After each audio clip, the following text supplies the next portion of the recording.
Call to order special budget meeting Monday, January 25th, 2021. Approval of the agenda, please. Councilor Majinski. The January 25th, 2021 budget meeting agenda be adopted as presented. Seconded. Councilor Lehman. All in favor? Opposed? Carried. Thank you. New business. 3.1 draft 2021 capital and special projects budget report dated January 25th, 2021. Chief Administrative Officer to seek approval from council for capital and special projects for the 2021 budget.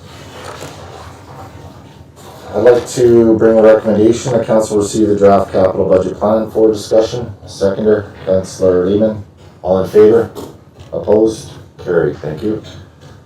So, I guess we'll start with Schedule B, or if there's any questions or clarifications needed about Schedule A, but first item of business is Schedule B, so open to council.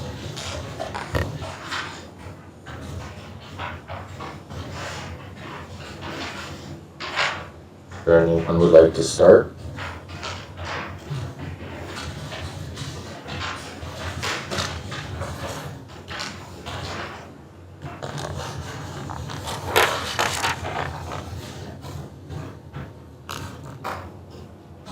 So Schedule B is the general government budget.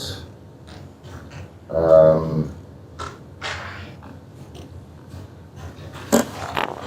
would like to start? Councilor Kirkcalco? Yeah, I don't have a whole bunch. I guess my biggest question is in regards to activity. And I know it says in there, and I think we were informed via an email in regards to there could be some community charter concern if we were to go ahead with health. Just wondering if we've got any more information back on that in regards. I know they're looking for a fairly hefty sum from council or from the district. And then after that meeting, I know we received an email from, I believe it's from 2015, that staff had already reached out to, through to the lawyers and stuff. I guess there's maybe possibly a concern to the charter, or they know where we're at, huh? Yeah, we did get an update there. Ms. Thompson, can you clarify, please? Thank you, Member Tran, through council. So I will be bringing a report back to council next week or two. That'll provide the information that that we're asking for, and there may be some legal issue with it. We will. Thank you, Ms. Thompson. Councilor Kirkcalco. So just on that, when it has the $300,000 amount, I don't think that is what, obviously a week of information, would that number not have to increase? If we were to do the deal with Telus, and it works out that we are allowed to through the Canadian Charter? There is an option for multi-year funding, so I think that's where this number came from. Okay. There was some talk of a 3-year funding proposal, but yeah, I think this is possibly creating a reserve account for this possibility, in my opinion. Councillor Howe?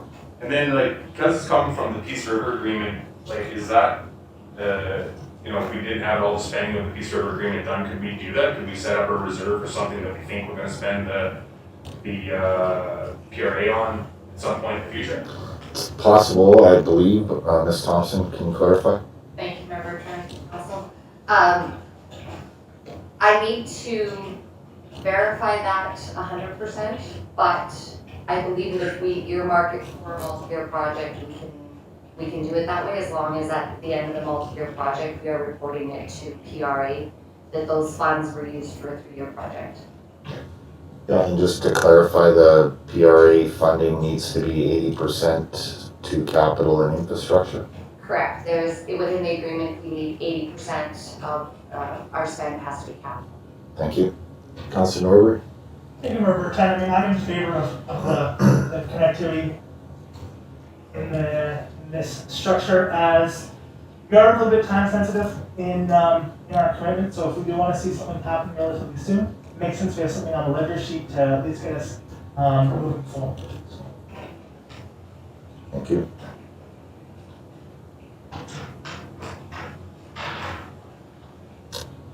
Any other comments, council? Councilor Kirby? Thank you, Mayor Bertrand.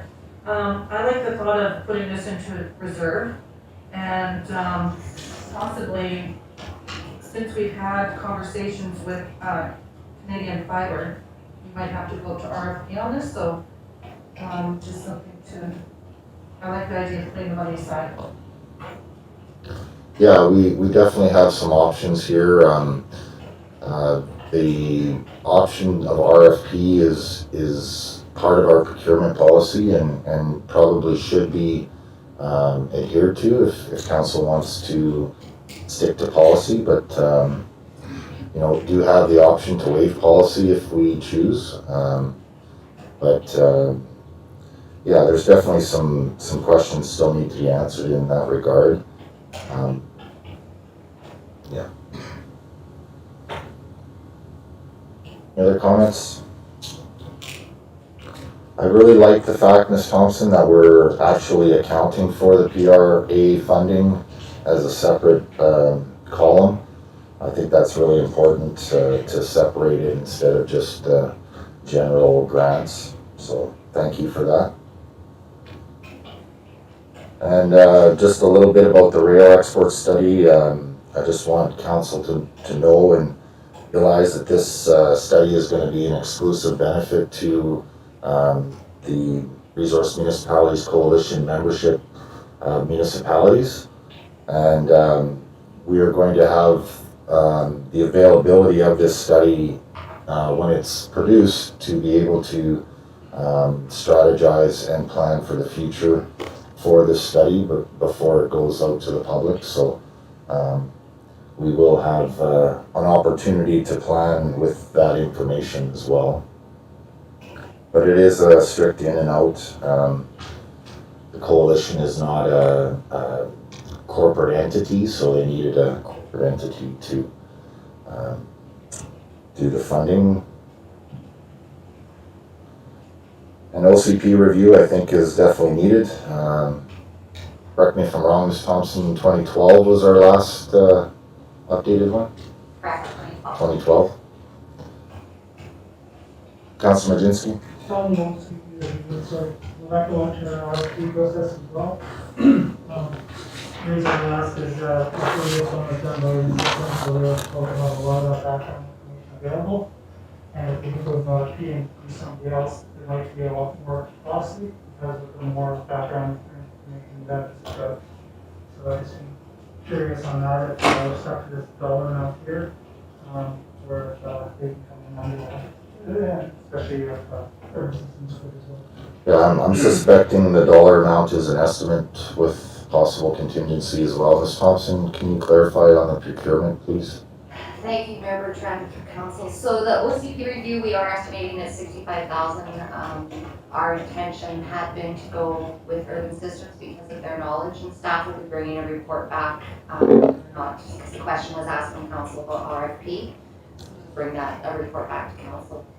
Through the process that we would like to recommend whether or not it's RFP or continuing the previous contractor that provided that service for us. Okay, thank you.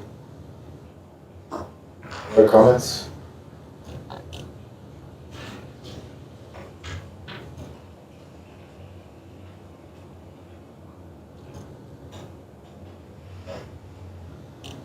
Okay, I'm not sure if council would like to move forward with approving Schedule B, or if we want to move on to discussion on the following schedules and then come back to approving schedules. Which direction? Councilor Norbury? In previous years, we just went through as they are listed one at a time, we approve them, we keep moving forward, or we don't have to go back and rehash it. Councilor Majinski? If we have to approve these, and we're waiting on a report for the OCP review, we're going to go back to RFP, how does that affect it that we're going to automatically release now and still waiting for reports? Well, we're approving the budget amount for an OCP review to give staff direction to create the process. So then at that time, when staff comes back with a report to do the OCP, then you have the numbers in front of us that are, I'm sure, going to be more accurate than what this one is, but this is a budgeted amount. Councilor Kirkowka? the council approve Schedule B, general government 2021 capital and special projects. Seconder, Councilor Norbury, discussion? Councilor Howe? And I don't see how we can improve connectivity until we have answers. Like, everything else in there seems okay to me, but how can we improve connectivity until we have some answers if we can even do that legally? Ms. Thompson? Thank you. The recommendation is that we put that money there, placeholder, and if we don't require it for 2021, then it can be transferred to future years as a general reserve or a reserve for a specific amount. Councilor Howe? Yeah, so I thought I just previously asked that question about the PRA, that if we put it into one reserve for TELUS, can we just pull it out because we decide, oh, we're not using TELUS, we're not using the other group, we're not gonna do that at all, and we've done that for 3 years, we've collected $1 million worth of PRA funding, and say, but now we're gonna use it towards a park. Can we do that? I didn't think you had the answer to it. Ms. Thompson? Sorry, I misunderstood the full Okay. the full question. So with PRA, we are able to, we send a report in saying that this is what our capital expenditures are going to be.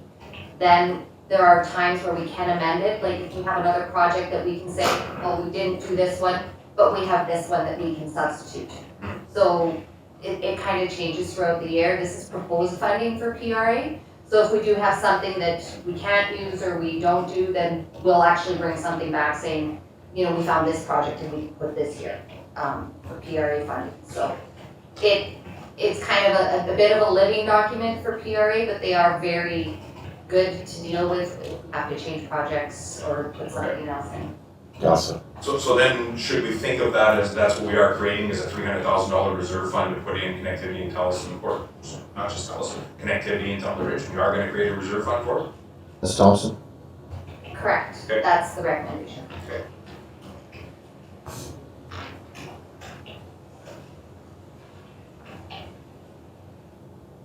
Yeah, and I'm not exactly sure what all I can divulge at the moment, but there are ways to make the proposals on the table legal through the community charter.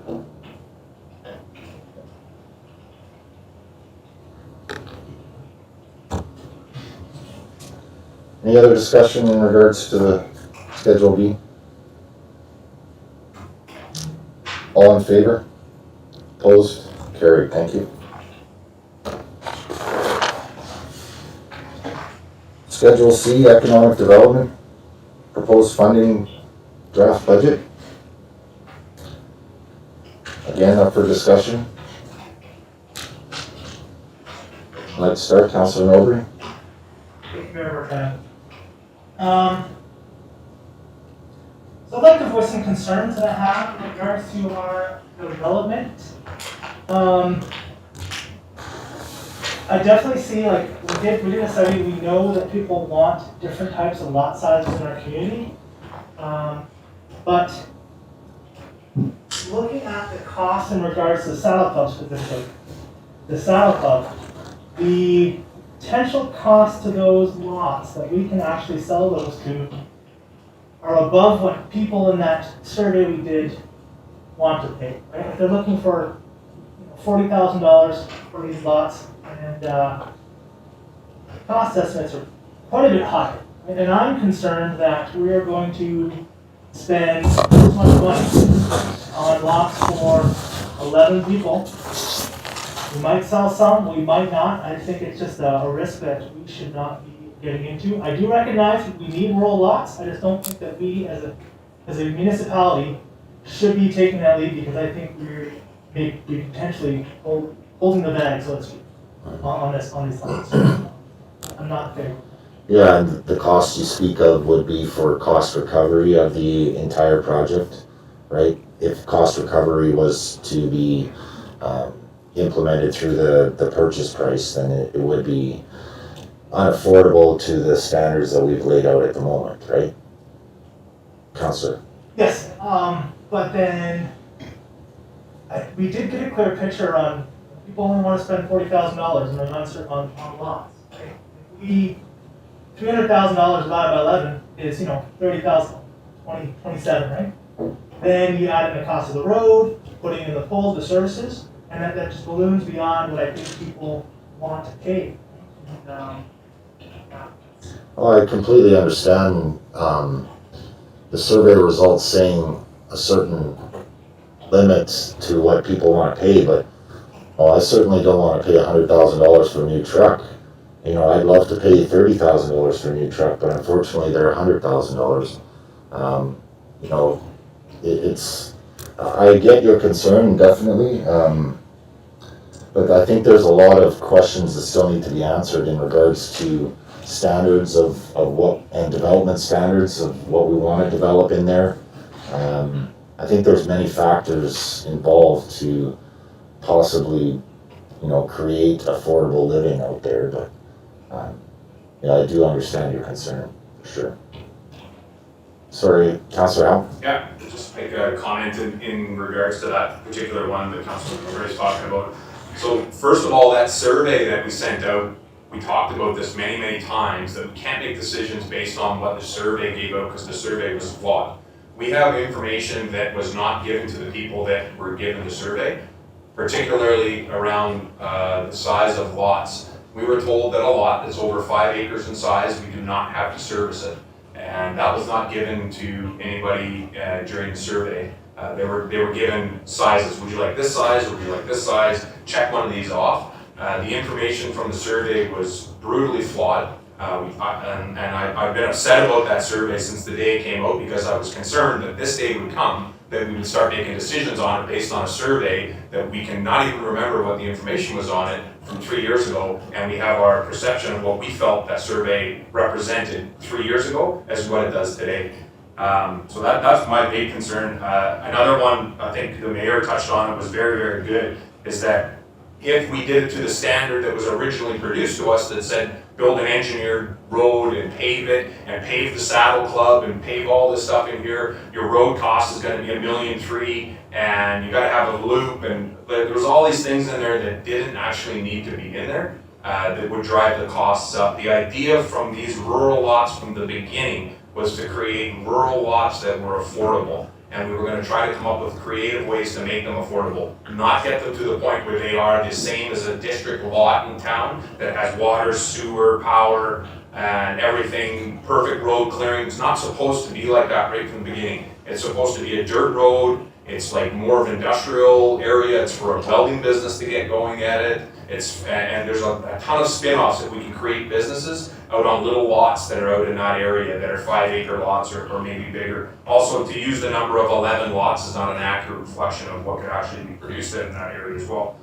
So that's my concerns around on what Councilor Murray has talked about. But I do have one question in regards to that. It says, finalize the required steps to purchase the Saddle Club property and present the business use. So it's actually the entire cost to purchase it. I just want to confirm that purchase the land and to do everything else will not be any larger than the amount that's on here right now. Ms. Thompson? Thank you very much. It's not just the steps to do it. So I will have Director Powell answer the steps that he is going through, because I know that there's the cruising and there's a bunch of steps that he's doing to get the value of the property, to purchase it from the Crown, so I'll have him expand on that. Thank you, Mrs. Thompson. Thank you, Ms. Thompson. Mayor, Council, good evening. So yeah, we're almost at the end of the process, I believe. It's the final 3 steps. We've had, the province has actually approved the sale subject to some information, one of them being a recent survey, one of them being an appraisal, and the other one being an evaluation of timber. So this applies to both 100 acres and the South Club, speak to both of them. So I've now got all the information I need to submit to the province, the surveys and the appraisals. I'm just waiting right now on the timber cruise results. So right now it's with either West Fraser or Canberra, one, and they're hoping to have information to me tomorrow. Let's go say it. then I'll be able to submit it to Robin, and we'll be able to then come back with a, evaluation and what that says, so we can back. Again, it's like, I'm with that. Okay, so as far as the question on the table is that this is the total budget for the process and the purchase of the land is going to be an added cost, correct? I hope this is going to cover. That's what The purchase of the land? That's what I'm. Okay. Okay, did that answer your question, Councilor? That's not, yeah. Thank you. So, I'm just trying to understand, Mr. Powell, the three-step process that is taking place, that's going to identify the value of the land, not the purchase price? Will the purchase price be part of the value? Ms. Thompson, Thank you, Member Trent. I'll have Mr. Paul answer that question as well. thank you. Council. So I believe this is going to be the purchase price, so the province wants to know, they want all the details such as the survey, the appraised price, and the appraised value, sorry, and the timber values that are used to then come into the purchase price. Okay. That is likely to include the value of the timber. Okay. Thank you, Mr. Powell. And, okay, Councilor Norbury, then Majinski, please. Thank you, Member Trent. I just have a clarifying question. How many lots are we planning on developing out there? My understanding was 10 or 11. Ms. Thompson? Thank you, Member Trent. So, I'm not aware of how many lots are out there. Mr. Powell, do you know how many lots? There, so we are looking at a couple of options. Again, looking at the purchase price, what people are willing to spend on the lot. So we have looked at options that range from about 12 to, off the top of my head, I think 24 or 25 thereabouts. So, we're willing to look at the range and to hopefully make it fit within what people are willing to pay. Okay, thank you. That answer your question. Thank you.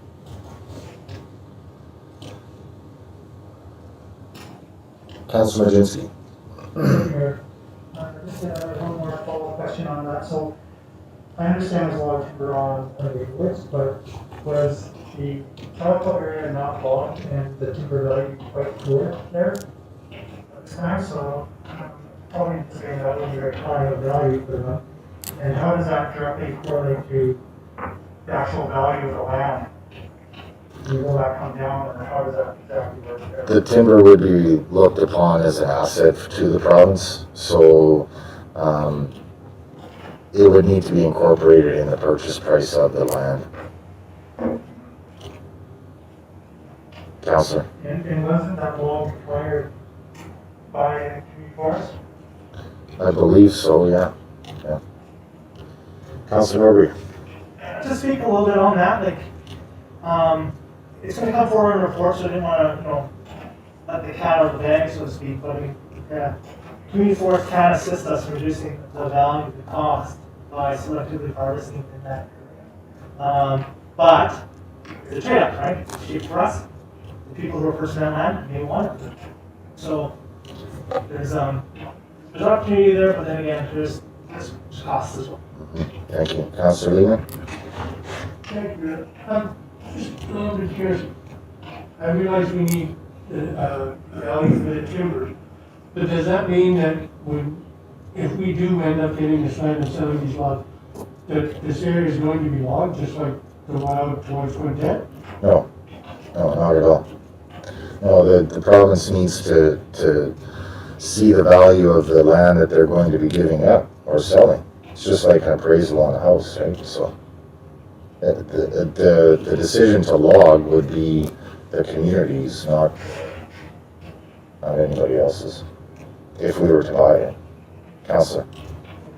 It's just that if I was going to buy a lot out there, I would want the trees on there and decide what trees I'm going to cut. Mhm. That's what I'm trying to get at. Mhm. Because I certainly don't want just bare land. That's the whole idea of getting into the country. Absolutely. Agree. Councillor Kirkowka. Yeah, if I can, just some clarification, we talk about 12 to 24 lots. Are we talking 5-acre lots, or are we talking a variety of different sizes? Ms. Thompson? Thank you, Mayor Bertrand, Council. Mr. Powell, can you answer that, please? Thank you, Ms. Thompson, Council. So again, this is, we're working through this process on the basis of them being 5-acre lots. But again, there could be some flexibility there should, we need to be looking at other options, to do the sale, people are going to purchase that. But, right now we're looking at very much focusing on 5 acres. Thank you, Mr. Powell. Councillor Norbury, sorry. Thank you, Mayor Bertrand. Talking about the South Club parcel, is there development plans there? Do they also incorporate the existing trail infrastructure that we're using? Are we going to be removing all of that, or are we going to be maintaining it? Can we speak to that at all? I think at this point, it's all subject to change. We really haven't gotten to that point. We haven't really set out a structure for any development in there. So I think, at this point, I don't believe that the trail system has been incorporated. Mr. Powell will definitely comment on that, but any additions to at the moment is going to increase cost as well. So, we really haven't set out any kind of a development plan for there yet. Councillor. Thank you, Mayor Bertrand. And I bring this up because there has been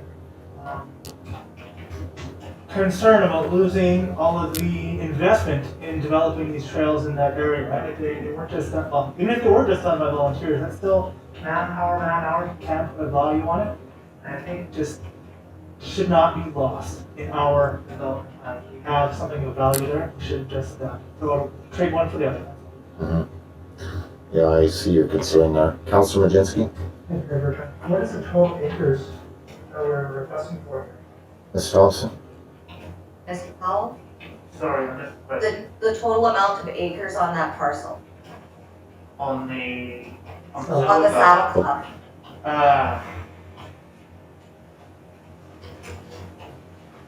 Let me confirm that. Okay.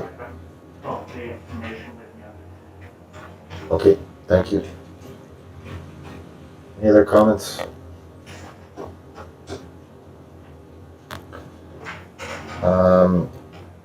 I just wanted to ask a couple of questions in regards to the district land development for residential and C2.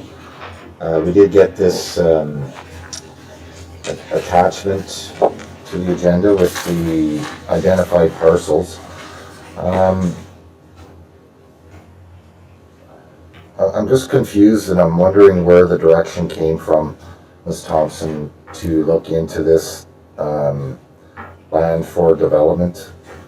If you could fill me in, please. Thank you, Mayor Bertrand. I will actually pass that to Director Powell to answer. I am fairly new. Staff submits this. Yeah, so I was like, okay, we'll bring it. I didn't know if it was a previous project of council or if it is staff's recommendation that we should be looking at this because of the proximity to services. So I'll pass that over to Mr. Powell. Thank you, Ms. Thompson. Thank you, Ms. Thompson, and Mayor Council again. So this was a project was identified to go in tandem with the rural residential project, looking at the various options that we have for diversifying our housing stock. So, the residential study that was done 3 or 4 years ago identified a need for various size lots. And so, in tandem, as I said, with the 5 acres that we're looking at to sell stuff, I wanted to look at some middle range larger lots, on district-owned property, which are already owned by the district, already have infrastructure going right up to the boundaries. And as I said, looking at whether they're 1/4 acre or half-acre lots, running through there to give people that middle ground. Yeah, from what I remember, correct me if I'm wrong, Mr. Powell, but there was direction given by council to look at the available land in town and see what can be developed next. Is that correct, Ms. Thompson? Mr. Powell? Yeah, that is correct. Yeah, this is one of the, in my opinion, one of the low hanging fruit for the district in the short term. Again, and then the other parcel, which is the commercial, property, which, you see on the map is opposite the existing commercial park in Shoulder Ridge. It's the commercial one, not the industrial. And it's, on the same side of the road as the Trains Hotel. I've been looking into that as an option to get to a shelf-ready point where we can move forward should we run out of space in the existing commercial park. Right now, there's not a lot of space in the commercial park, so this should be getting to a point where we can move forward. Great. Thank you for the explanation. Appreciate it. Councilor Krupelka? Yeah, so, this mentioning here's a diagram that has the train hotel on it. This one, if the lines are actually the actual lot plans. That's, obviously, we're looking after expanding into commercial stuff. But do we actually, is it actually true that we've taken away the roadway going into the train? I mean, I look at the picture now, it shows that we own their entrance into their hotel, we own some of their parking lot. Or we just had people in here asking to expand their residential lots. No, that's that line there is the kind of the boundary of the parking lot. I don't. It's contained into this lot plan, BCP 31190. Hmm. Is that all within the new lot that Mr. Powell is talking about? So yeah, I see your concern with the entranceway there. Yeah, and part of their parking lot on the backside. The only reason I question that is in regards to the people that attended the council meeting asking for us to look at expanding their residential. And the same aspect, they say when people are parked or have stuff on district land or being anything about it. I believe your worship, you stood up and said yes. Well, to me, if this is correct, we need to, maybe rectify where our lot plan actually is. Because if it's continuance that we own the entryway into the train, I see that as a concern on the map I've got in front of me. Yep, I hear it. Ms. Thompson? Thank you, Member. Mr. Powell can answer that for you, please. Thank you. So I believe that this boundary as it's shown here is correct. But obviously, before we were going to be doing any subdivisions, we would be readjusting the boundary line to accommodate that. Obviously, we're not going to be putting a commercial park in the parking lot of the hotel. On the same measure, we'd be looking at readjusting the boundary lines towards the bottom of the map that you're looking at it now, towards where there was an old dump there, that white area which is just struggling in. There is some concern there with regards to stability and a few other issues, so we would be obviously looking at changing the boundary lines to avoid that area. Yeah, that. Your question, Councilor. Great, thank you.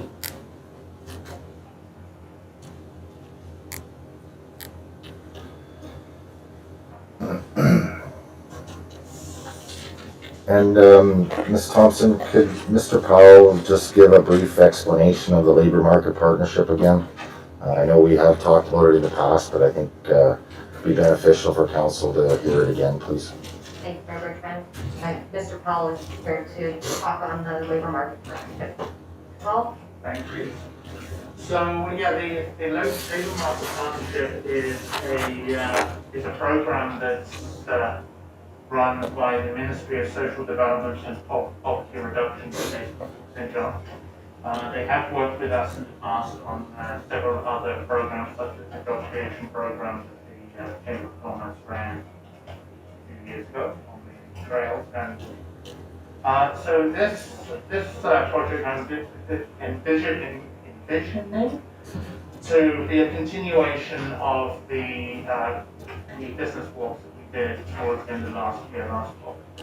So we got a lot of information out of those surveys, and I think in anticipation of anyone asking, yes, here are the results. But I've just got a few more bits to update on it. Release it. But I'm looking at this as a continuation of that, so we can extract the data that's been extrapolated from the business model and put it into a tangible, actionable item that we have to move forward. How are we going to support businesses using the information we've got from these? It is a little bit of a placeholder at the moment because I haven't completely defined the boundaries of this project, and I'm still working to figure out the exact parameters of it. But that's the kind of gist. Thank you. Comments or questions, council? Councilor Palka? Yeah, I'm still on that topic. No, go ahead. Yeah. So I guess my question would be back to staff would be, and it's in regards to welcome sign. I know we've got the report a month or 2 months ago in regards to what happened there.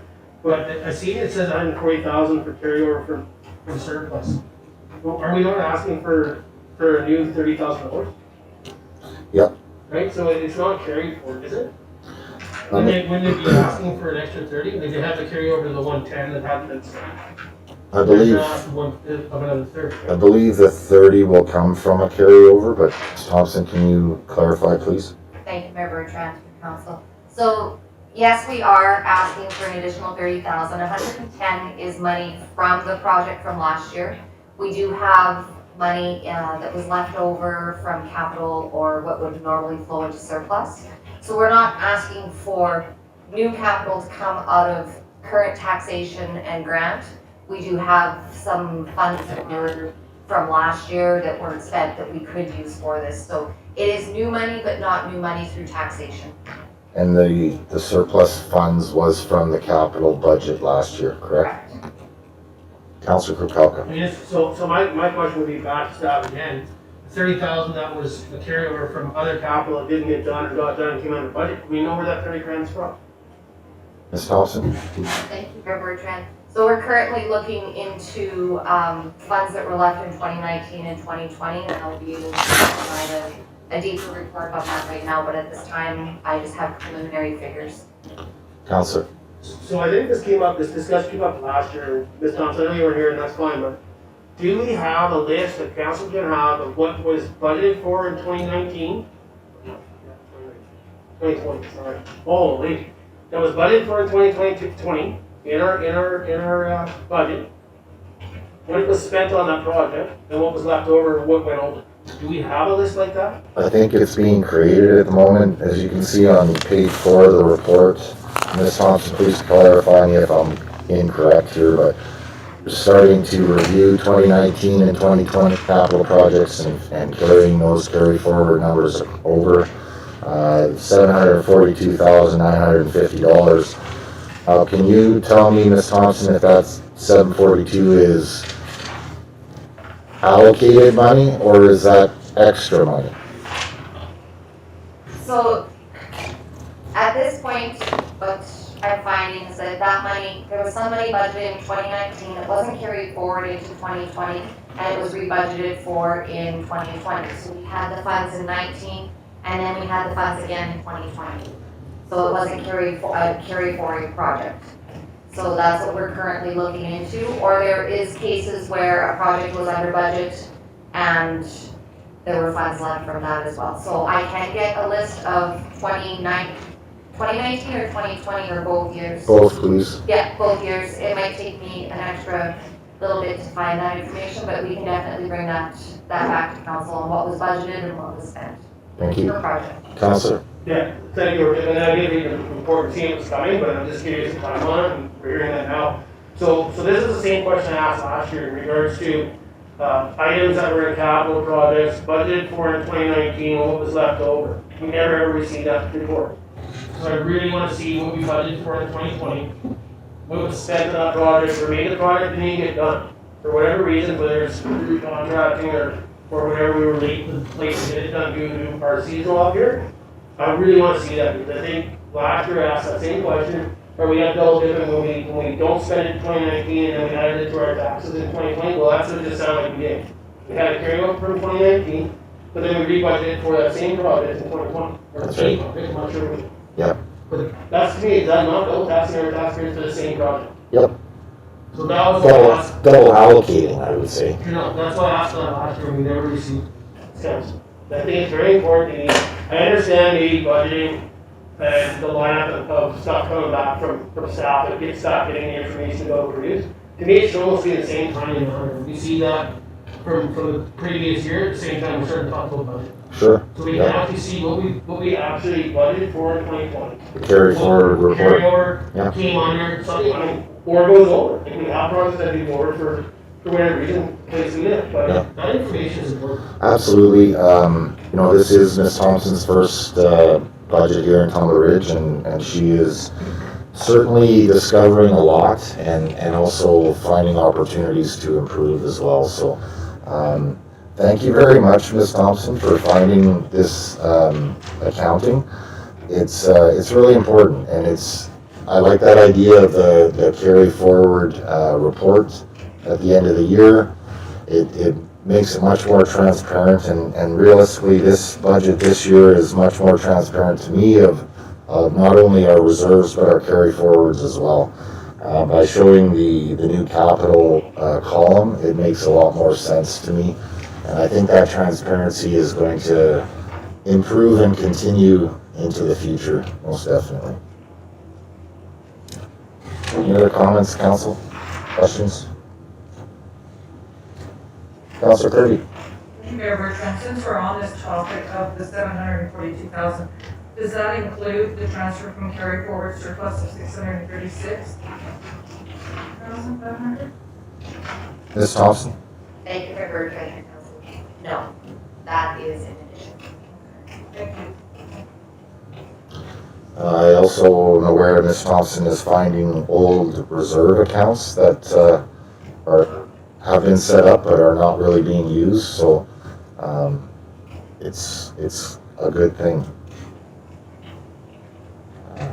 Councilor Kirkhalka. Yeah, so I mean, I'm not sure, so I just have one last question for Howling, is that's a downtown business co-op / co-working feasibility. Can you just explain to that, I understand it's a small amount, I understand it's just to start the identify and stuff like that. Are we actually eventually looking at trying to buy a building or build a building so that we can do cooperative, business co-op? Is that the plan here, if the direction we're going, is to keep doing, whether it's a study or looking into it, to gain of building a building or buying a building to do co-op businesses? Ms. Thompson. I will, thank you, Mayor Bertrand. So I will have Mr. Powell expand on that for you. Ms. Thompson, Mayor and Council. So right now we're just looking at what our options are. So as some of the results came out of our business school, it's any of our home-based businesses, that there's a demand, or there is interest in having some sort of a downtown space where people can go get out of their basement, and utilize sort of shared amenities downtown. We don't know what it would look like, to support what the feasibility is all about, is to look at what are the options, what can other schools in towns elsewhere. But to answer your question, I don't anticipate this being any district projects moving forward or a good asset. This is, once we've got the results from the future, we'll just want to be more right. Okay, thank you, Mr. Powell. Councilor Kirkhalka. Yeah, just a quick, I guess, comment, I don't know if it's follow-up, but I mean, all kudos to Councilor Kirby. I think this has come up multiple times from Councilor Kirby. We talked about the community center multiple times. Maybe we should be relooking again at the community center. I understand we have some issues with COVID, but we didn't talk about room 1, 2, 3, and 4 being used. I mean, we know what the usage is upstairs. Maybe we should, I'm not saying to take that away from staff, but maybe that's another thing we should be, I understand home business and getting out and having the opportunity to be in a storefront or whatever they'll sell. And we put that forward how many times, and we just seem to lose traction on the concept at the community center along the front street. And maybe council needs to really, I don't know, if we agree with it, give that direction for them to look at that. I mean, I think it's hard with the pandemic, that maybe wants to dam us over, is actually give that clear direction that we should be trying it. And I think that gives more fruit for Mr. Powell to get the insight of what's needed or not. Okay, thank you, Councillor Norbury. Thank you, Mayor Bertrand. On that subject, I like the idea of first going in, let's look at what's feasible versus let's having a desired outcome. If we decide that we're going to use our community center to assist businesses, you know, it may be better for them to rent space downtown to bring vibrancy back to our downtown core. So, I mean, yeah, I think I agree with what's happening. Follow through, I think maybe we should keep our minds open a little bit on options. Okay. Any other comments? Ms. Thompson, I have a couple of questions for Mr. Powell. I'm wanting to know, I know this has been kind of on Mr. Powell's mind for a while, and it's an opportunity that hasn't been discovered yet. But I just wanted to know what the end goal specifically is for this discovery and project. And also a second question of our home-based businesses, roughly what might the percentage be of our home-based businesses that buy business licenses in our community? Thank you, Member Trent. Mr. Powell? Thank you, Thompson, Mayor Council. So, I haven't, without going into kind of license data, I can't tell you the percentage of businesses. There are sufficient numbers of people who express interest to warrant me feeling that this is a worthwhile project to do. So, does that answer your question, or?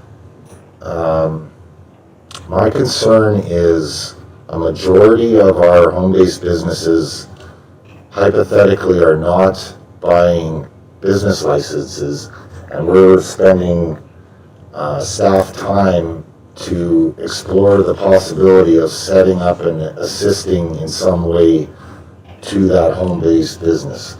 I'm not sure the legality of a home-based business operating in a community without a business license, so please clarify me on that, but that's my concern. Well, Ms. Thompson. Thank you, Member Trent. I'll have Mr. Powell answer that. So, Mayor Council, so if there are specific businesses you know of that not buying business licenses, then, we should be made aware of that.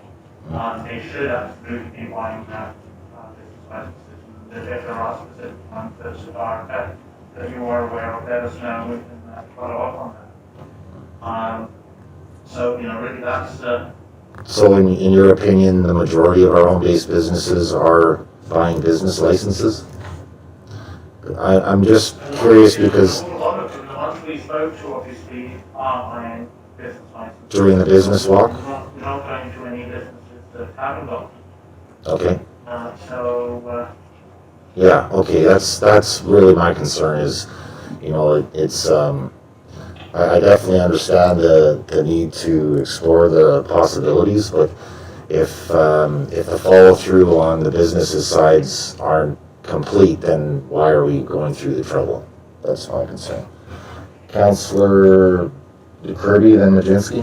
Thank you, Mayor Bertrand.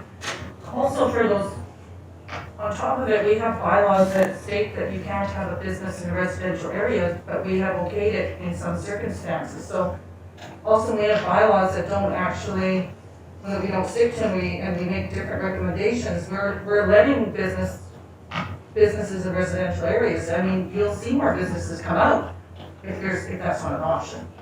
But on this, I think it's important to, we can, the province will give money for daycare spaces, but for a community, if we don't have the building, basically, are we left the ones to build it? But it's so nice to have a building where you can have more than one business. I've seen it in different cities, called 21, where there's 21 different businesses sharing the cost and the office space and all the, the monies that has to go into it. And I think there's lots of options to look at, but we also have to look at some of our bylaws too that promote getting out. and in the downtown core as well. Yeah, I see what you're saying and concern. Councilor Majinski?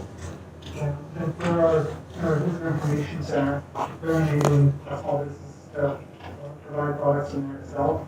So we kind of on the same process. And, it'd be nice to see something other than just the visitor information center. We also have a museum, and if they're willing to have products there, you know, divvy it up between the whole carryover community instead of everybody trying to jockey for a spot in a visitor information center. It's overloaded, so. Sure. Yeah. Councilor Kapelka? Just for clarification for Councilor Majinski, the museum actually does offer that up. They're already doing with home-based business or they're already selling some of their items. I can't remember how many they have listed inside the museum, but they're doing it somewhat the same thing as the visitor information center. And that's where we could probably maybe help them, you know, or have the public recognize, you know, that's another option instead of just the visitor information. So I was in there today at the museum actually, and yeah, there's a lot of stuff in there that need other people, but I don't know if they promote it as much as the visitor. It'd be nice to have people. Yeah. No, I do like that idea of exploring the community center idea, Councilor Kukalka. I mean, there is space there that could work with window frontage as well, so that could be an option for sure. Councilor? Yeah, I don't think that idea, that was Councilor Kirby's idea a few years back, so I don't think that idea was totally hers, I totally support it, and it wasn't for free.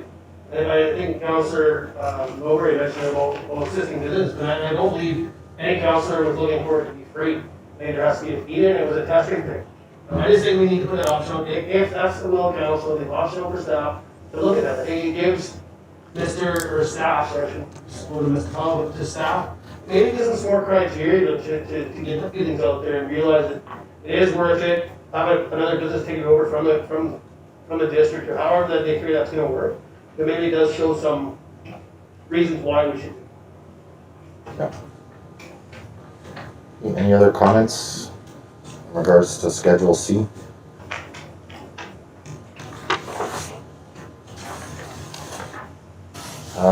I just have one other question in regards to sidewalk urban design guideline, Ms. Thompson. The CF on these line items, that's carry forward, correct? That's took me a little bit to figure it out, just so everyone is aware. But also, is this in regards to the Main Street sidewalks?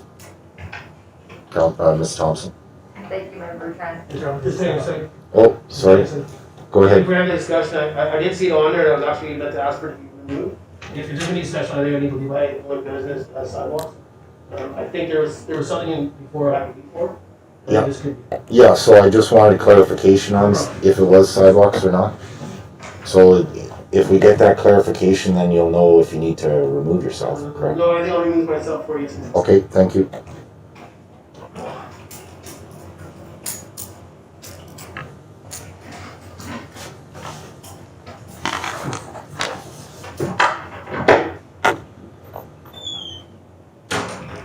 Ms. Thompson? Thank you, Member Trent. So this is Main Street design work that is obviously under Mr. Powell's purview, so I'll have him explain it a little bit more. Thank you. Thanks, Ms. Thompson. Mayor Council, so the sidewalk, downtown sidewalks is very much a part of this project. This is looking at the urban design guidelines generally. We've got existing guidelines which are from 2012, I think it is, and are in need of an update. Certain updates like the Victoria Street lights out there, which have been done since that project was done, since the urban design guidelines was done. So there does need to be an overhaul and a review of the urban design guidelines, which does include the sidewalk and what kind of materials we can use. So I'm just curious because this hasn't come to council in any way, so just wondering, if you could clarify the concerns of the existing guidelines for the reason for the review, Ms. Thompson? Thank you, Member Trent, through council. I will have Mr. Powell respond to that again as well. I do know that it's to ensure that we're going to be replacing, when we do start replacing our infrastructure, that it has the same guideline going forward. But the part of the concern is that we have pavers, we have concrete, we have all those things, and we need to find that standard to move forward. But I'll have Mr. Powell expand a little bit more on it. Thank you. Council, so, as Thompson said, we have got a situation downtown where we have 4 or 5 different types of surface on the sidewalk. We need to create a consistent look throughout the downtown, so that we haven't got this hodgepodge of sidewalk material. So, this is part of what we want to figure out is, what's going to work best from aesthetically, but also, from a maintenance point of view, snow removal. We need to be looking at, the drainage issues. We have falling ice and, all sorts of other issues right now, which we need to figure that out. So, that is a big reason why we need to do a bit of an overview of the urban design guidelines. But we also need to be looking at street lighting. The Victorian street lights that we have out there right now were not part of the former urban design guidelines.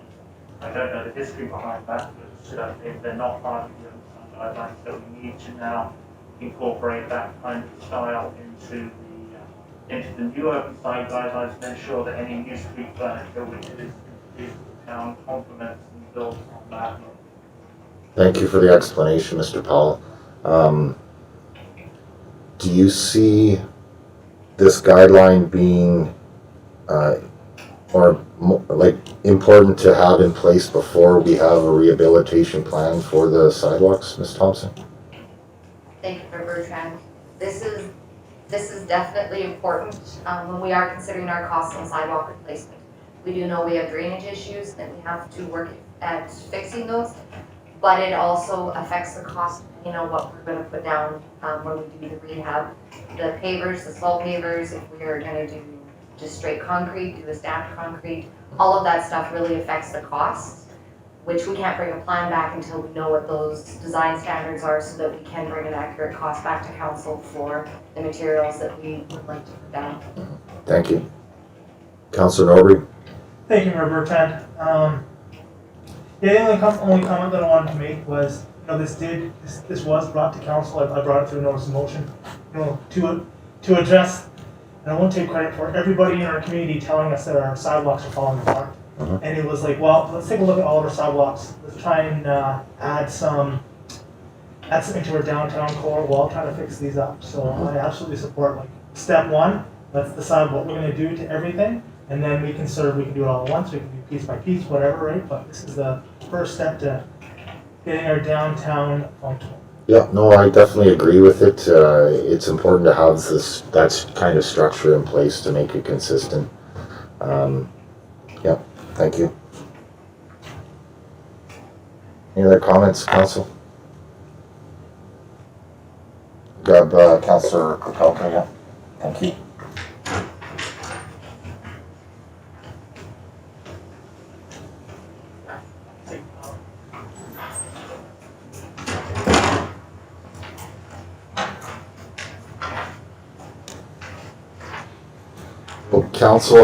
Ms. Thompson, will council have input into the guideline process?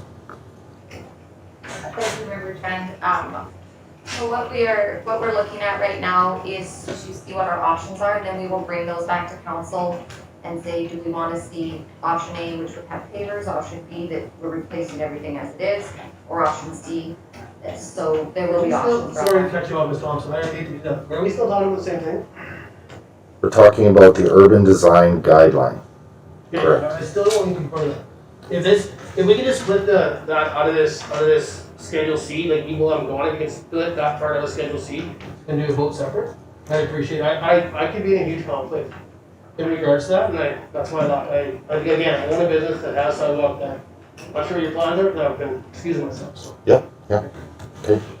Yeah, we can definitely replace this, or take it out, Counselor. Well, Yes. you can leave it if you want to have that discussion with Ms. Thompson, and if you can. I'll wait till later, that's okay. I don't think that's fine. I didn't, I'm gonna put a motion forward that you can vote on, we need you to vote on, so stick around. yeah, I guess the reason I asked the question while you were here, Councilor Kukalka, is because I feel you still have input into the guideline that's proposed here. It's not specific to the sidewalk replacement plan. It's an overall urban design guideline for the downtown core. So fascia, buildings, street lights, a number of different aspects. So that, I didn't want to put you in conflict, but I was trying to ask the question to show that this is an overall guideline of the downtown core. Is that correct, Ms. Thompson? Thank you, Member Trent. So that is what it is. It is an overall design guideline of the downtown core. However, if a member of council does feel that they would be in conflict, however, in this case, this is talking about the design of the whole downtown. It's not specific to business. Correct. Councilor Howell? I'd like to put the motion forward that council approves Schedule C Economic Development 2021 Capital Special Projects with the removal of the urban sidewalk design guideline. Seconder? Councilor Kukalka? Discussion? Just a question, Councilor Howell, is that removal for a later date, or? Move for this vote, and then we'll vote on the other one once Darrell leaves the room. Yeah, okay. Very well. Thank you for the clarification there. Any other discussion, council? All in favor? Opposed? Carried, thank you. Councilor?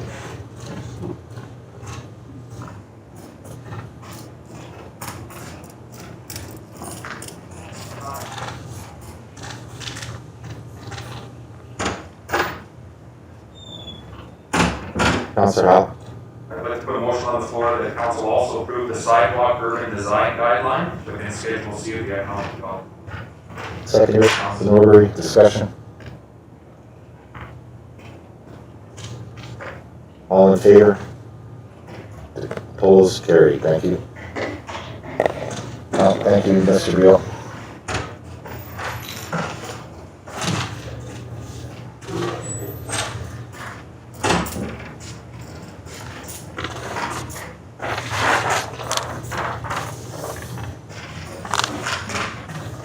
Okay, moving on to Schedule D, Detective Services for discussion as well. Like to start, Councilor Howell? So the only concern I have in here is the fire training grounds. I still don't like the fire training grounds in our commercial park. Like we heard from our economic development officer today that we don't have enough room in our economic development, or sorry, our commercial park as it is. And we have this fire area within, it's right next door to a lumber store. You know, like, to me, it's a bad location. I've never liked it. I've brought this up before in the past. I'm going to bring it up again. I was told in the past the reason why we couldn't move it is because it was too costly for us to put in a fire hydrant. Upwards of $400,000 to put a fire hydrant. That's what I was told. But I just want to bring it forward to council again. But I think if we're going to be doing live burning in an area in the downtown core or commercial area, it's not a good location for it. There's a residence on the other side that was allowed to be in there, and a lumber store on the other side. To me, it makes more sense for us to look for a better suited location for our fire training grounds. I've also heard the argument before. I don't know if it was in council or in a private conversation with firefighters that somebody had concern that the response time would be too large if we were down at the dump, per se, to respond to a fire down at the dump. But to me, it's the wrong area for it, so I don't like the idea of that improvement at this time until we can change that area. Yeah, I definitely hear your concern, Councillor, and it was a concern of mine as well, and a question that needs to be asked. I definitely agree with adjusting the grounds. They are getting well used for sure. But I guess my question for Chief as well, Ms. Thompson, is are the current grounds large enough for the needs? And to address Councillor Howell's question as well, is there a suggestion of a suitable other place? Thank you, Member Return to Council. Chief Curry, you able to answer that for us, please? Certainly, Ms. Thompson, Mayor and Council, good evening. To Councillor Howe's point, absolutely. You're not the only one that doesn't like training grounds where it is. While it does facilitate the need, it is understood that it is not the prime location for such activities. So part of this project is it's a 3-year project. Yes, we understand we need current infrastructure upgrades, etc., but I'm also of the opinion that we need to move the training grounds. As part of this, I mean, looking at $25,000 just for maintaining what we have, plus the feasibility will actually be fleshed out in the fire services master plan. So that's where we start looking at what services do we provide, what training do we need to provide our people, what size of a facility do we need, is there opportunity for partnerships with both industry partners and the like, and then we can make that determination. But we have, years past, we've fleshed out areas, as Councillor Howe mentioned, on the dump. There was one out at the head, the industrial park. And it was brought to council's attention that would increase our response times considerably by putting them in those locations, plus having increased maintenance of road plowing, etc., to make sure that those are used. So you're definitely not alone in your thoughts that the training grounds needs to be moved, and we're definitely looking at that as part of the 3-year project. Thank you, Chief. Any other comments, questions, Council? Councillor Howell? Council, pretty decent explanation. I just don't quite understand, like it says, a 3-year project including improvements to the current training grounds, removal of the current infrastructure and installation of a multi-story steel container training facility, potential for the project contributions from industry. So to me, it sounds like, yeah, we're going to put a 5-year master plan in place, but this year we're going to upgrade the area and make this place better. Why throw good money after that? Right? If the master plan comes in and says, no, you should move it down to the dump, or you should move it to the industrial park, or whatever, then we go and do this. So does it make sense to delay this portion of the budget until we get the fire master plan in place? Yeah. Does it make sense to me to go down and put asphalt down the road or something if it doesn't line up right? Yeah, no, I definitely hear your concern and echo your concern as well. Ms. Thompson, could Chief clarify those concerns, please? Curry? Absolutely, Ms. Thompson. So yes, Mayor and Council, I apologize for the wording. It is a little bit misleading. The intention is to have a placeholder for money, whether that be engineering costs, etc., for us to do the feasibility in moving the training grounds, as well as we have current training requirements that need to be met as part of our training plan. Unfortunately, we have some props that are just aging and they have to be replaced or shored up in order for us just to get us through until such time that we build a purpose-built facility. That could be theoretically in year 3 of this, and we still have to maintain our standards before we get to that point. So, again, looking at the feasibility, buying some time, bit of a band-aid approach to it, but a lot of these infrastructure props, etc., are going to be transferable from both this location to our new location. So consider it as a bit of an investment in what the future will be for training. Thank you, Chief. Councillor, follow-up? Yeah, and I don't want to belabor the fact it's $25,000. I get it, it's going to a good cause, but to me, perhaps we should remove this portion for this time, get some rewording on what we're actually looking to do there with that $25,000, and then bring it back in at our next budget meeting to have the discussion at that time on it. So that when we get to that point, that's the motion that I'll probably try to put forward here, is that we approve 1 and 2, and we hold off on 3 until we see what, because we can bring that one back, right? I just want to see better wording. That to me sounds like we are improving in an area and we don't have the plan yet. Yeah, no, I get your concern there, Councillor, and I disagree. I think it's not only money to improve what we have existing to meet current standards, but it's also planning for the future needs as well.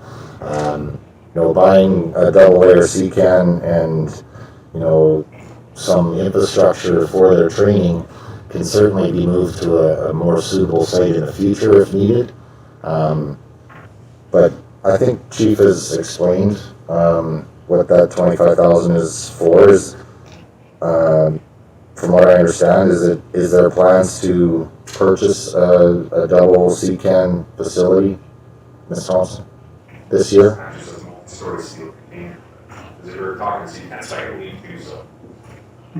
Yeah, sorry, I will use the correct wording here, multi-story steel containers. Thank you, Mayor Bertrand, through Council. Chief Curry, can you answer that, please? Certainly, Ms. Thompson. So to be clear, the $25,000 does not even touch anything about building a multi-story facility. If we're talking those kind of costs, we're having a completely different discussion about what we're doing. This is the feasibility, if there are improvements that we have to do, if it is not land purchase, but if it's something that we need to clear more land on the current training grounds, because we're only using about a third of the portion that's on there right now. So, or it could be anything we need to do for the sale thereof, or anything that's part of that project. It is not the actual building of anything. We are largely just, it's a stopgap right now so that we can maintain our standards of training until such time that we can bring a better, more comprehensive plan as part of the fire services master plan for council consideration. Thank you for the clarification. When I read it, I thought of a couple of steel containers as a facility, so I understand it's much more of an elaborate facility. Thank you. Any other questions or concerns? Councilor Kirkcalka? Yeah, so I understand what Chief Curry's talking for staff. I absolutely agree with Councilor Howell. Maybe we should move this and just get it worded properly so we know what's in the budget. We know what it's for. I mean, no disrespect to staff, but obviously just a miscommunication in the wording. I mean, it says how installation of a multi-story thing. It doesn't say about doing a. Right. Yeah. So that's I have a concern with that. Yep. No, It says that the money is to be used for. I agree, and certainly we can do that. Just so council's aware, if we feel that any of these items need more time or more clarification or more information, we are certainly able to push them off to the next budget meeting, most definitely. Councillor Norbury, then Kirkcalka. Thank you, Mayor Bertrand. We do have from Chief Curry the explanation of what this fire training grounds money is earmarked for. Can't we just make that change now? Like, do we need to put it off? Like, we know what it's for. We've got an explanation. It's on record. I understand putting it off, but at the same point in time, why do we need to put it off? We can just make that change in the wording right now. Ms. Thompson, do you see an issue with an amendment to the description? Or would you recommend us bring this to the next budget? Thank you, Mayor Bertrand, through Council. I would prefer if we would move it to the next meeting so we can get proper wording and are not rushed in trying to find the exact wording that we need. So I would prefer that, and we can bring it back. Certainly. Thank you. Councillor Kirkcalka. Yeah, I make a motion that we remove the fire training grounds from Schedule D until the next one. Seconder. Councillor Lehman. Discussion. All in favor? Opposed? Carried. Thank you. Any other comments, questions? Councillor Kirkcalka. Council approves Schedule D, Protective Services 2020 Capital Expense Projects as amended. Seconder. Councillor Kirby. Discussion. All in favor? Opposed? Carried. Thank you. Schedule E, Public Works, for discussion. Councillor Kirkcalka. So just a couple things, obviously the airport lighting has been done and it's just to finish off, is the thing that I read. The problem I have in regards to the airport upgrades terminal building, we just reached out to staff to ask them to bring a report back in regards to the uses of the airport, the amount of time it's been closed. Is there anything we can do to properly maintain the runway and what we need to do for budget issues in regards to if it's more equipment through public works, more staffing? I have a hard time spending $110,000 on a building at this time until that report comes back. It may come back that we can, from staff side, there's really nothing we can do unless we're willing to spend, who knows what the number may be on equipment or what we need to clear the runway of ice. Maybe we don't need this much of a building out there. Maybe it needs to be a small enough building that houses a bathroom and has a phone. That's all, the phone is needed out there, obviously, for the deployment plans, and obviously a facility to use the washroom. I have a hard time with that. Right now anyways, until I hear that, because right now we have, Ridge Road is up there that has a fairly new building. Maybe there's a way of leasing a pilot lounge from them, instead of having to spend $110,000 to build something out there for that use. Yeah, no, I definitely hear your concern, and I do have that concern as well. Because council really, I believe we need a full-on assessment of our airport. There has been some proposed capital improvements over the next 5 years. And if we don't have that assessment, we really don't know what we want to use the airport in what degree. So I definitely have that concern as well. Councillor Kirby? Thank you, Mayor Bertrand. Doing our business walks out there in September, there's absolutely a need for a new building.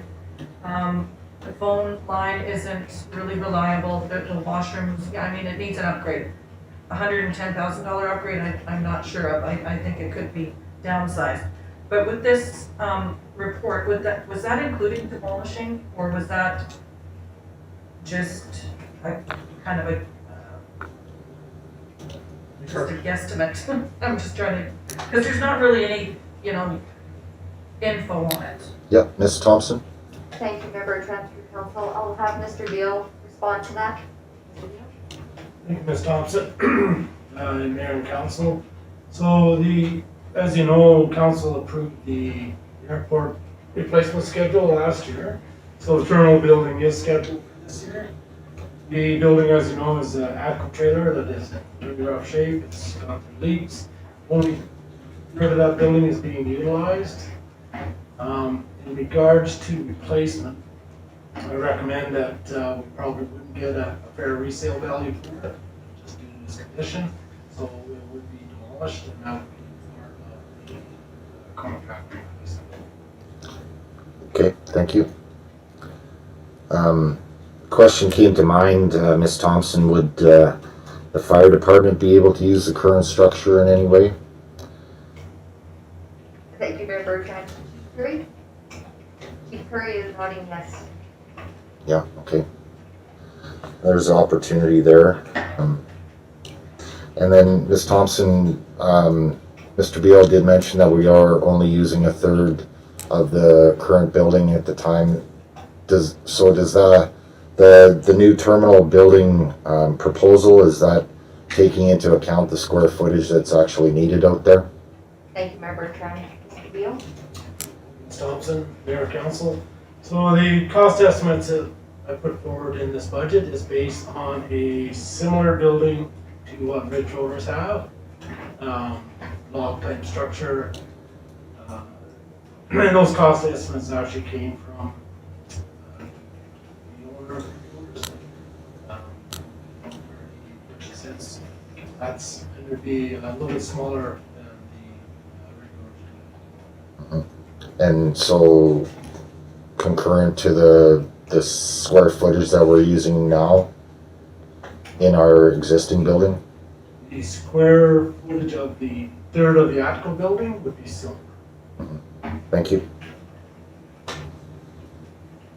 Councilor Norbury?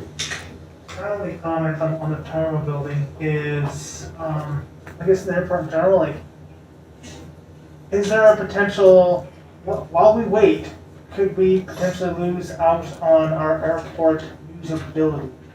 Right, like, I mean, the airport is pretty integral for us, mine exploration, potential medical, that stuff, right? So if we postpone, will we potentially lose out on usability? Ms. Thompson? Thank you, Mayor Bertrand. I don't quite understand So the if, usability of the airport, like the landing strip, or the facility. Councilor? So I apologize in my understanding of our current airport, but in my experience with airports, you do need a terminal and a runway in concurrent, right? You need both, right? Am I correct there? So, I mean, if we, yeah, like, if we wait on upgrading the terminal building, will it bring into question whether or not we can use the airport, I guess, is the question. Thank you for the clarification. Mr. Beal? Ms. Thompson, Mayor Council, so if you propose to move the terminal building forward or not do it at all, the current building would still be utilized. So the current building wouldn't be demolished until we have a replacement. Does that answer your question, Council? And it's usable. So right now, as it stands, the 1/3 we're using is fine. We keep using it. It's currently being used, yes. Okay. Councilor Kirby? Thank you, Mayor Bertrand. At this point, I would not be voting in favor of these upgrades. I think for what we need out there is basically, when the flight comes in, a place for people to come in, use the washroom, use the phone, maybe a table, a couple of chairs. I don't think $110,000 is needed to do a job like that. I would think half of that would be sufficient, but it's just my opinion. Okay, thank you. Councilor Majinski, then Kirkowka, then Lehman. Thank you, Mayor Bertrand. So with the terminal building upgrades, does that include, because this has been brought up in the past, the closed circuit TV system, so that pilots would know if the runway is utilized, like if it's been cleared, if the condition of the runway, the wind speeds, etc. Because apparently there have been calls coming in and somebody have to actually physically drive out there to verify that's good, and then drive out to get cell service to verify it. So would these costs of having something like that in place be part of the building cost? Or that's completely separate at a different stage of the scheme? I believe it would be separate. I am learning a bit of our reporting procedure as far as the airport goes. Ms. Thompson, can you clarify, please? Thank you, Member Trent for Council. Mr. Beal, can you clarify your Thank you. procedures? Yes, thank you, Ms. Thompson. Council Mayor, so our airport is an unmanned airport, so we don't man it. It's also a classed as a, I forget the terminology, but we don't have electronic radio communication systems. So all our inspections in that, if we find something with our inspections, what we do is call NAVCANDA and put a note down, which is the airmen, that our runways are either snow covered or ice covered, or infrastructure down, such as our lights this past summer. But as for electronic monitoring, we don't have that equipment, and that's not how the airport service of the office.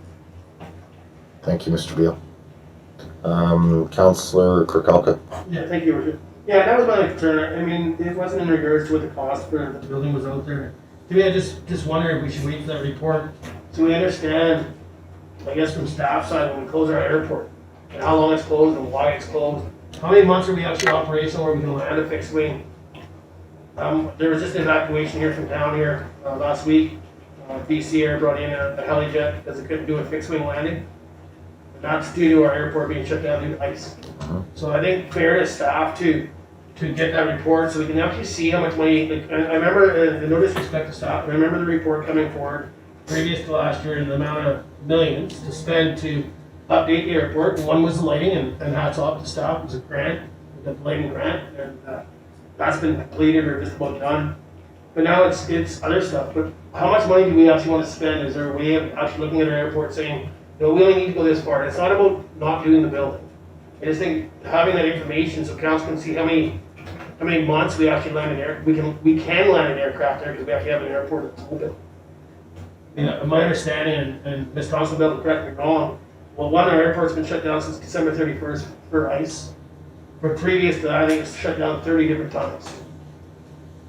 So that's why I wanted that report, is to find how much we're actually down compared to up where we can land a plane or even a helicopter up there. If the runway shut down, then you're supposed to land a helicopter.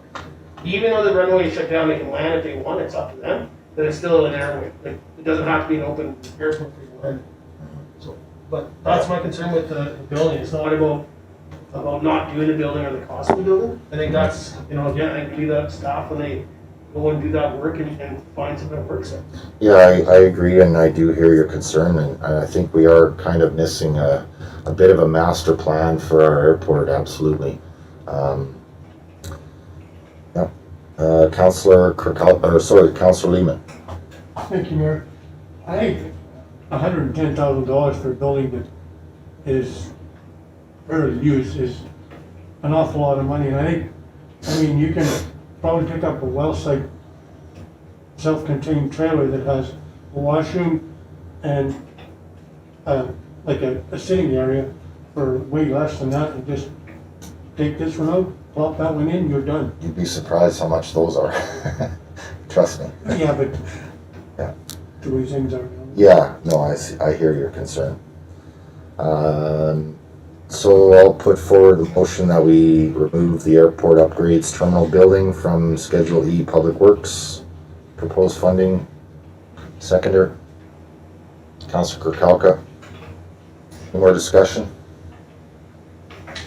I do think, I do agree, and the reason for the motion is I think more information needs to come to council to get a clearer picture of number one, what exactly is going on out there as far as service levels, but also number two, to try and initiate a master plan, I think is going to be very important over the next few years here in regards to the airport. Any other comments, questions? All in favor? Opposed? Carried, thank you. Any other comments, questions in regards to Schedule E? Councilor Lehman? Thank you, Mayor. It's sort of hard, I'm priced at $50,000 to fix the kennel. That seems like it needs a few upgrades.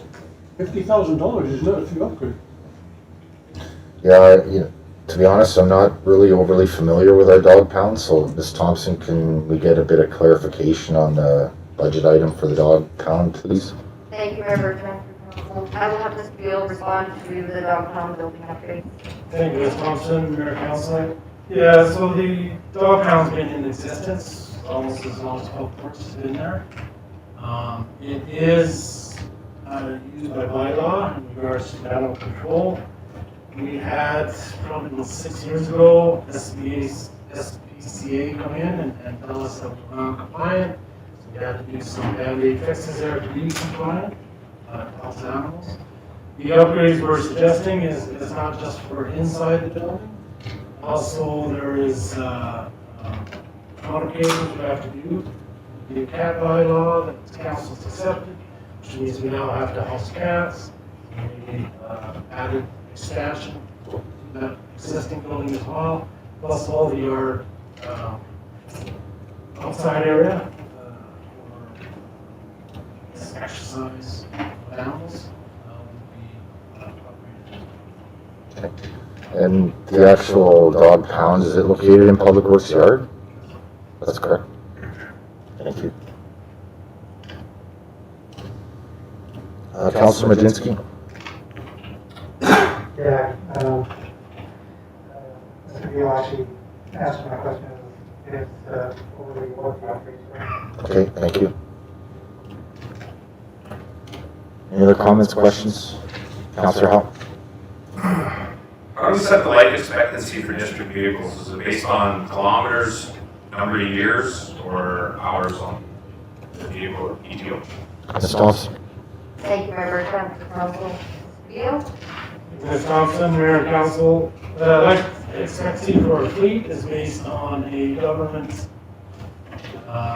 fleet replacement recommendation. So our vehicles are 10 to 15 years. Most light vehicles are 10 years. Previously, we've had vehicles that were almost 30 years.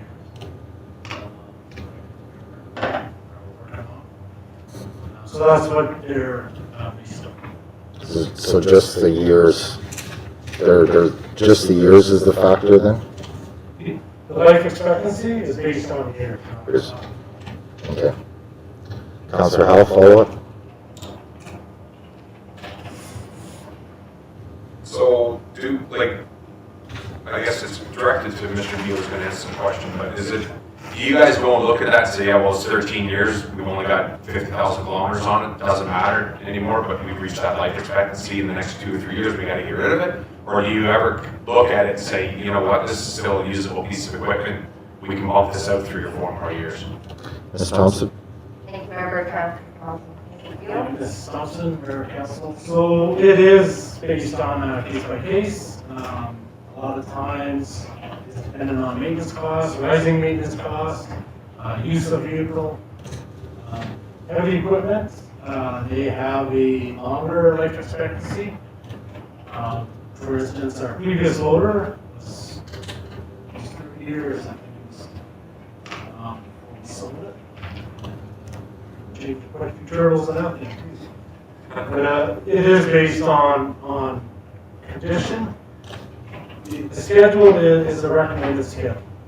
It's not cut in stone. They have to replace it this year, and if it doesn't require replacement, we would certainly recommend.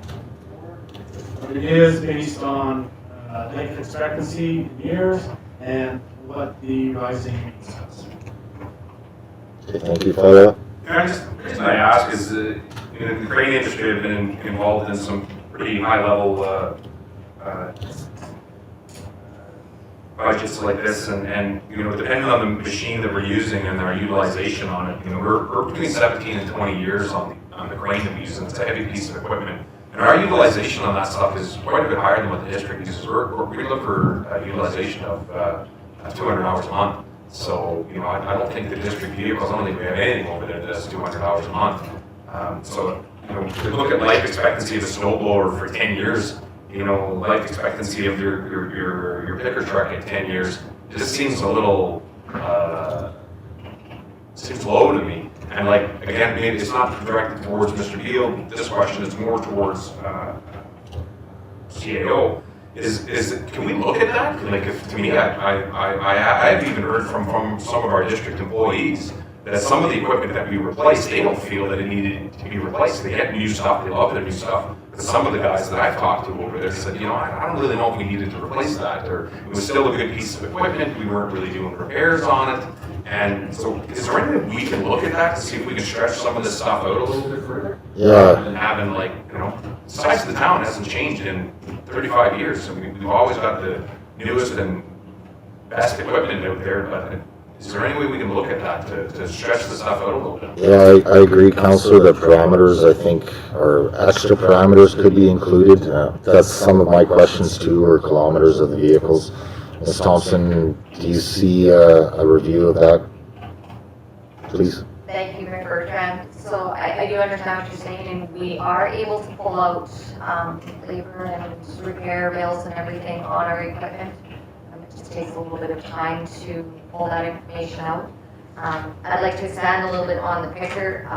So we do have we do have it on the list this year, and so I had spoken with Mr. Deal about it, and after my report was done, it went in to be fixed. And so in regard to the picker, it is a 2007 F550 with the 6-liter diesel that had 8,600 hours on the cab and chassis and 124,000 kilometers on it. And in 2017, since 2017, we spent about $60,000 in repairs to keep it operating, which did include an engine, and we did drop an injector in it between right at when I was finishing my report. And so we're looking at approximately $12,000 repair, or it could be up to $20,000 at this point with what we are looking if we do have to put a new engine in it. So we can get information, and we can bring that information back to council when we are looking at this stuff to say these are the repairs that we put into it, and this is why we are requesting for it to be replaced. Yeah, I think that would be beneficial information. It's by seeing the reports in front of us, it seems like we are using our common sense as far as maintenance repair costs go, but we're not seeing all of the parameters that's going into the decision besides just the year life expectancy. So I think that would be useful information for sure. Councillor Kirby? Thank you, Mayor Bertrand. With the fleet replacement, I'm looking at this report, and it says 2018. I don't know if there's an updated report, but I'm just curious on on replacements that were due in 2019 and 2020, if any of those have been done. And also, to understand this better, do we have a numbering system? Like, how many pickups do we have? It says number 52. You know, it kind of, I would like to see kind of a better report with the amount of equipment we have and a numbering process that's easier to understand. Okay, so as far as updating the fleet replacement policy, it hasn't been updated since 2018, just for lack of ability and manpower, but I believe all the 2019 replacements have been completed. But Ms. Thompson, can you clarify that, please? Thanks, Member Trent, through Council. Give me 1 second just to verify this. I know the number 25 pickup from 2008 that should have been replaced in 2020 is the pickup that is on the list of utilities.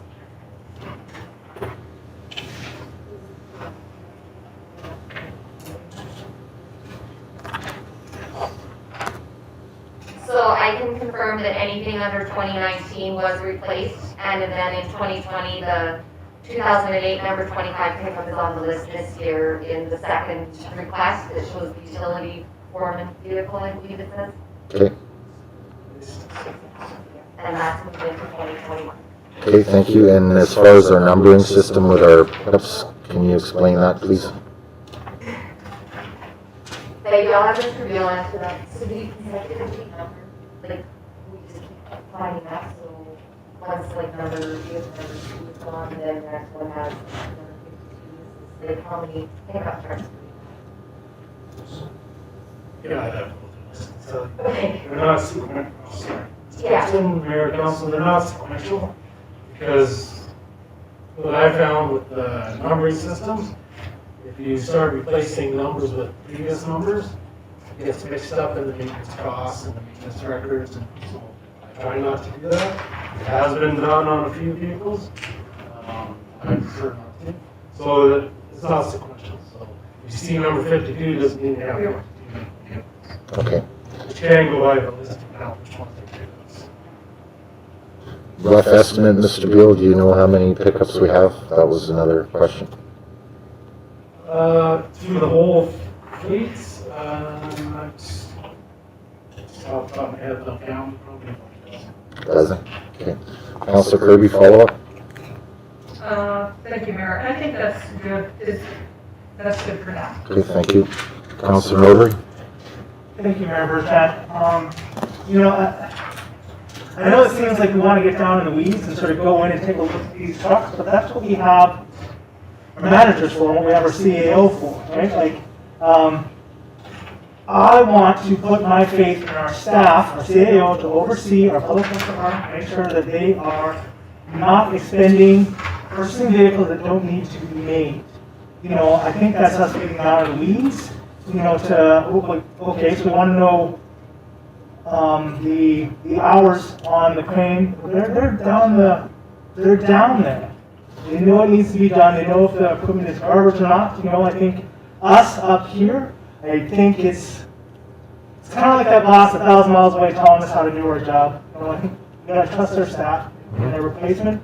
Our area for managing this is in the fleet replacement policy. If we want to change, I think that's where it is. I don't think we should be going in there and checking out wheel wells and odometers. Like that's No, I don't think that's the case. I think I certainly trust our staff to do their jobs. But I, as reading the reports and reading the budgets, it shows me that we're only using one parameter to replace a vehicle by years of life expectancy. So that is part of the policy that we need to review, that if we are only using one parameter in that decision-making process, that's flawed. We need to use more than one parameter. So I think we've explored that and figured that out.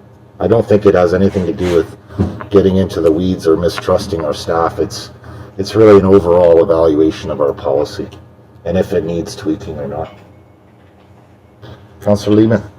Thank you, Mayor. As far as being in the weeds, I have concerns when we have these costs for replacing vehicles, and then people asking me, well, how come you have a new truck out here, or how come you have a new vehicle out here? It's not just my concern, but it's the people that are in this town that are also asking. And I don't wanna look like a tool, because, I mean, if you don't ask the questions, you're never gonna know. And the mayor is right, we're only using something that the government is saying, okay, after 10 years, you gotta get rid of it. But if this has 14,000 kilometers, why are you gonna get rid of it?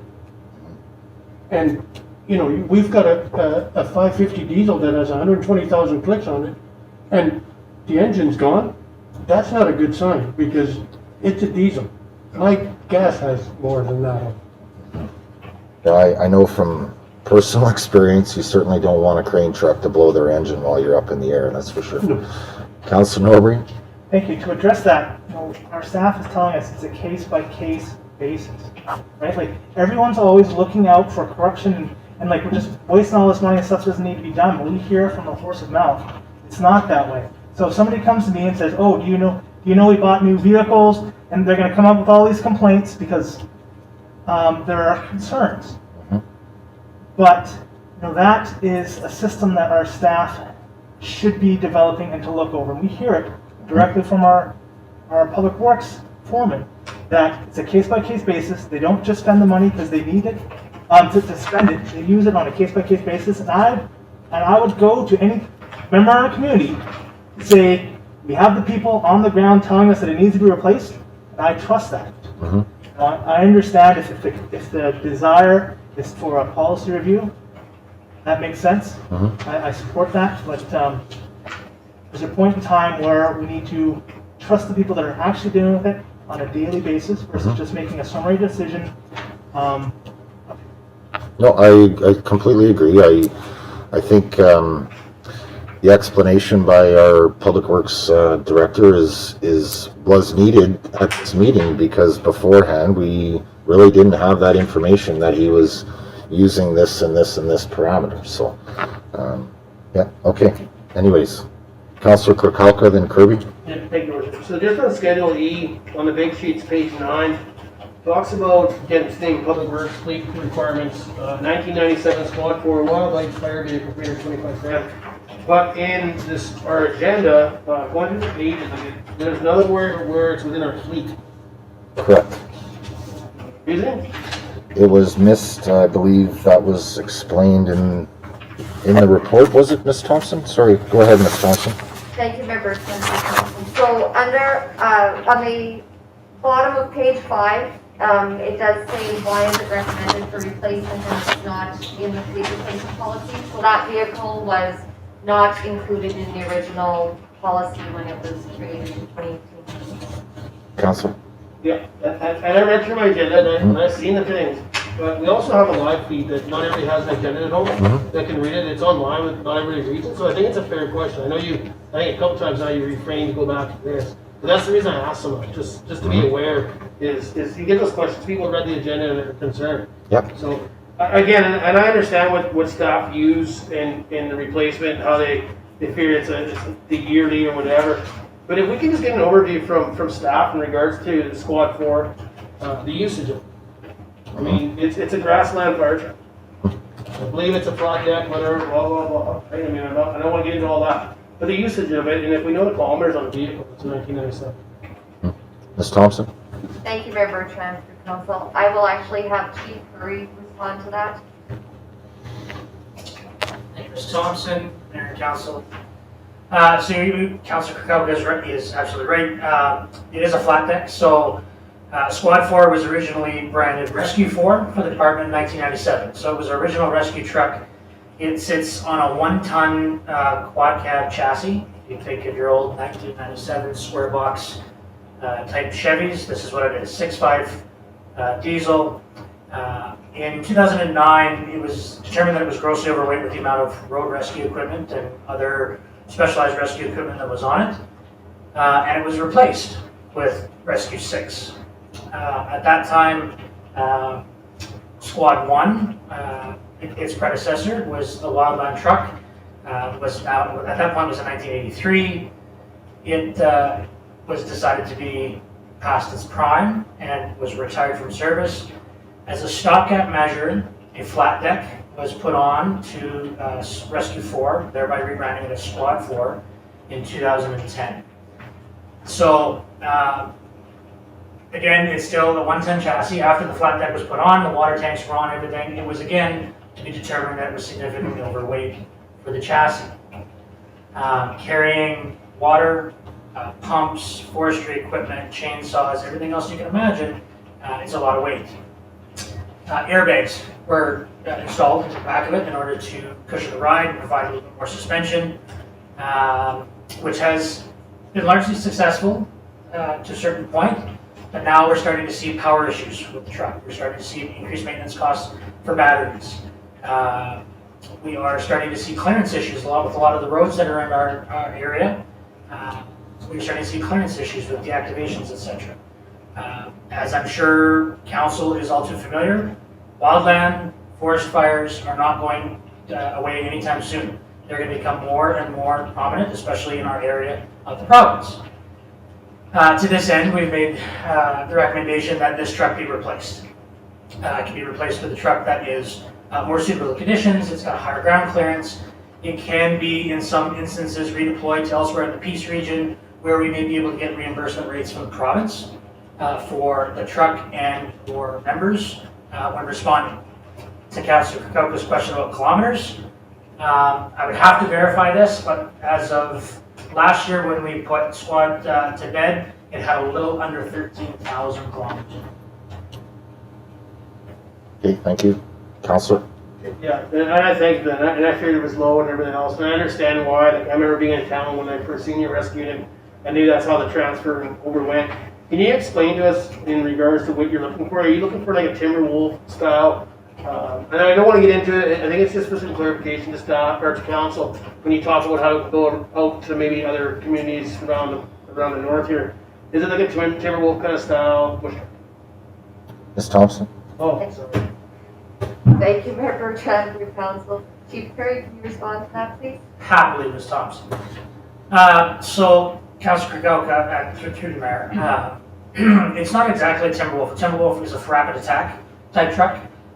This would be similar to a type 6 or a type 10 wildland truck.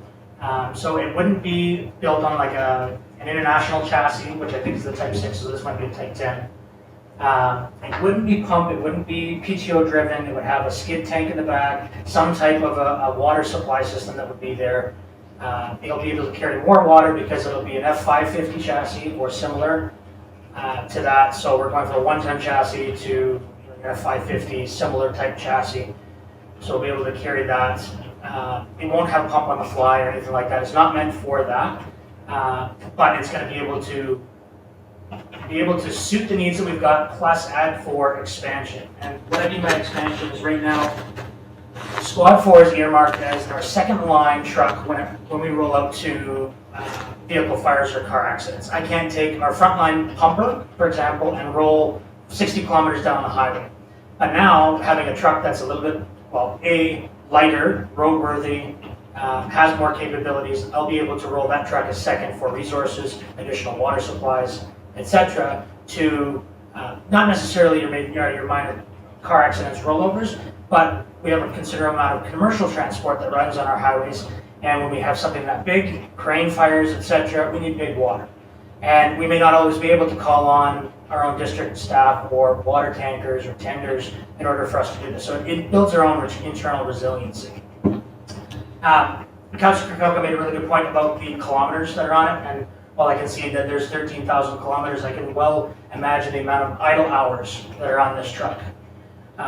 You know, it was here before I came on the department. It's been here since pretty much, not the beginning, but it's been here since the dawn of time, for lack of a better term. And when we think of roadside on a car accident slobbering away because you have emergency lights or you're powering equipment or anything like that, we want to make sure that that's in tip-top shape so that we can maintain those service delivery. Thank you, Chief. Councillor Krakoka, follow up. Yeah, sure, Ms. Thompson, but I just want to thank for the explanation. I mean, when it's $325,000, we know disrespect, but I think it's a good topic to get that in depth. It's not to get in the bushes or whatever, but I think I don't care if it's red, yellow, blue, white, or whatever color they pick, but to understand the process and what they need it for, use it for, or it can be deployed to, I think that's important when you look at a $325,000 price tag. And the reason I say that is you look at, further down the years, the new engine, and what we just paid for the material and stuff, you think the same thing, this is, say, $400,000.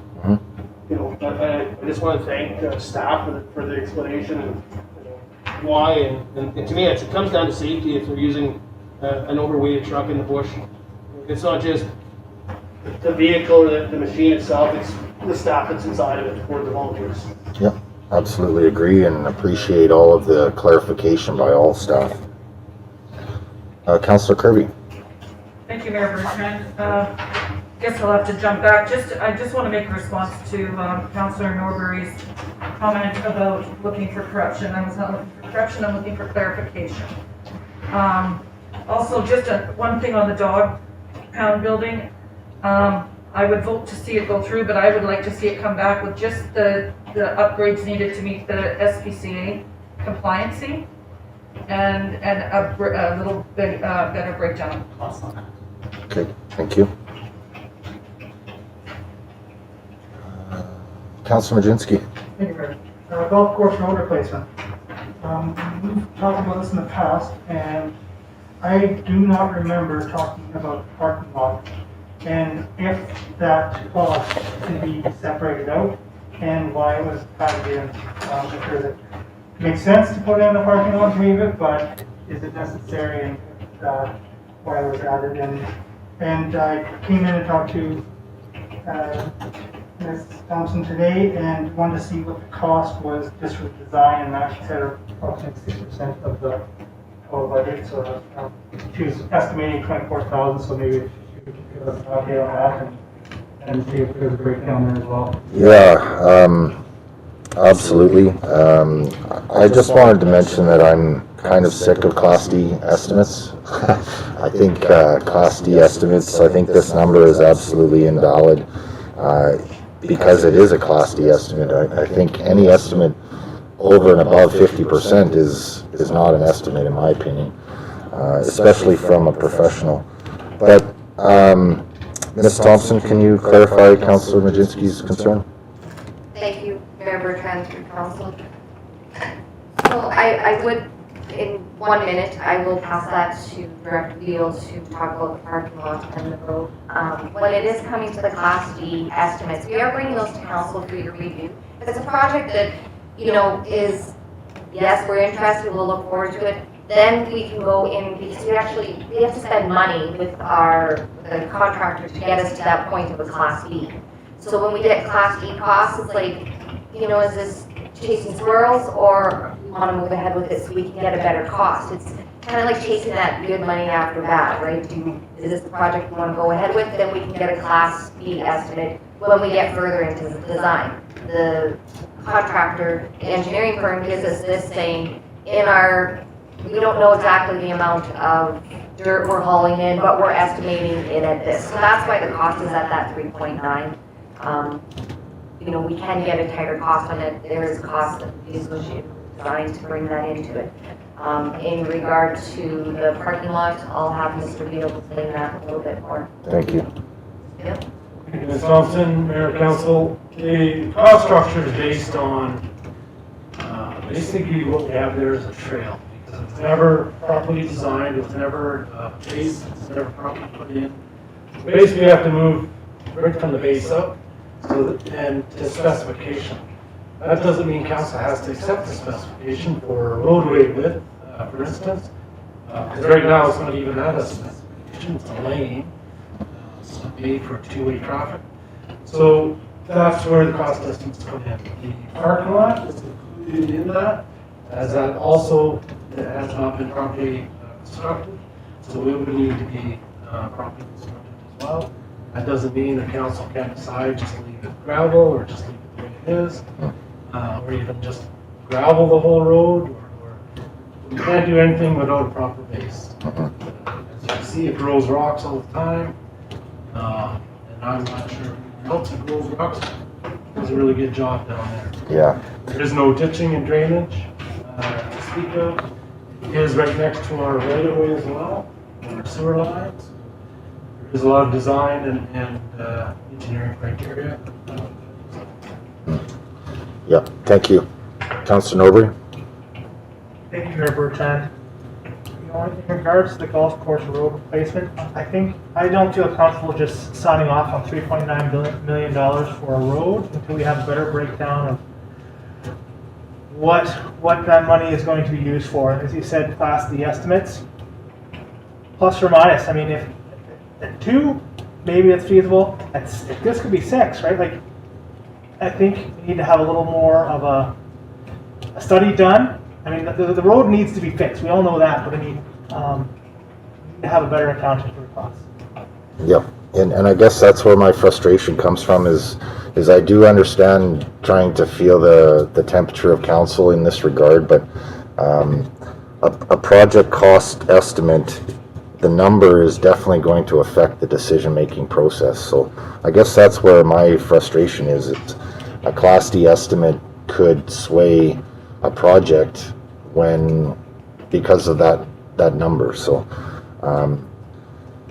I'm certainly not in favor of the 3.9 at this point either. But I think we all know that we are in need of having to build a road down there.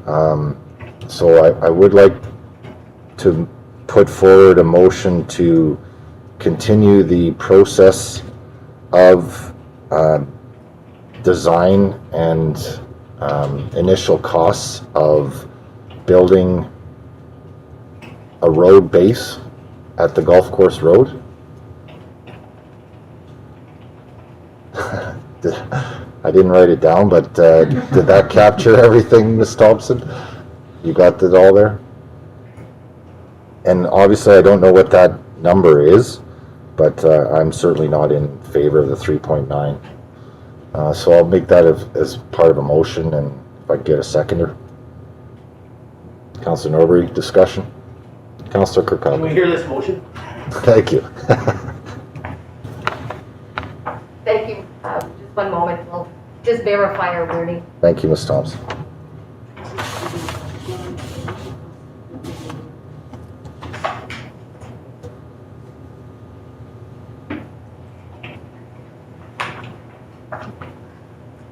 Okay. So the motion reads, continue the process of design and initial cost of building a road base for golf course road. Yep. So basically, like, we need to I think we need to continue the process to design and get a better cost estimate of what it's going to cost us to build a road there. That's my concern. Councillor Kirby? Thank you, Mayor Bertrand. You know, maybe we should I guess with the report, are we going gravel or are we going pavement? I mean, I'll drive my motor home 100 kilometers to get to a fishing hole. This is hardly anywhere to get down to the golf course.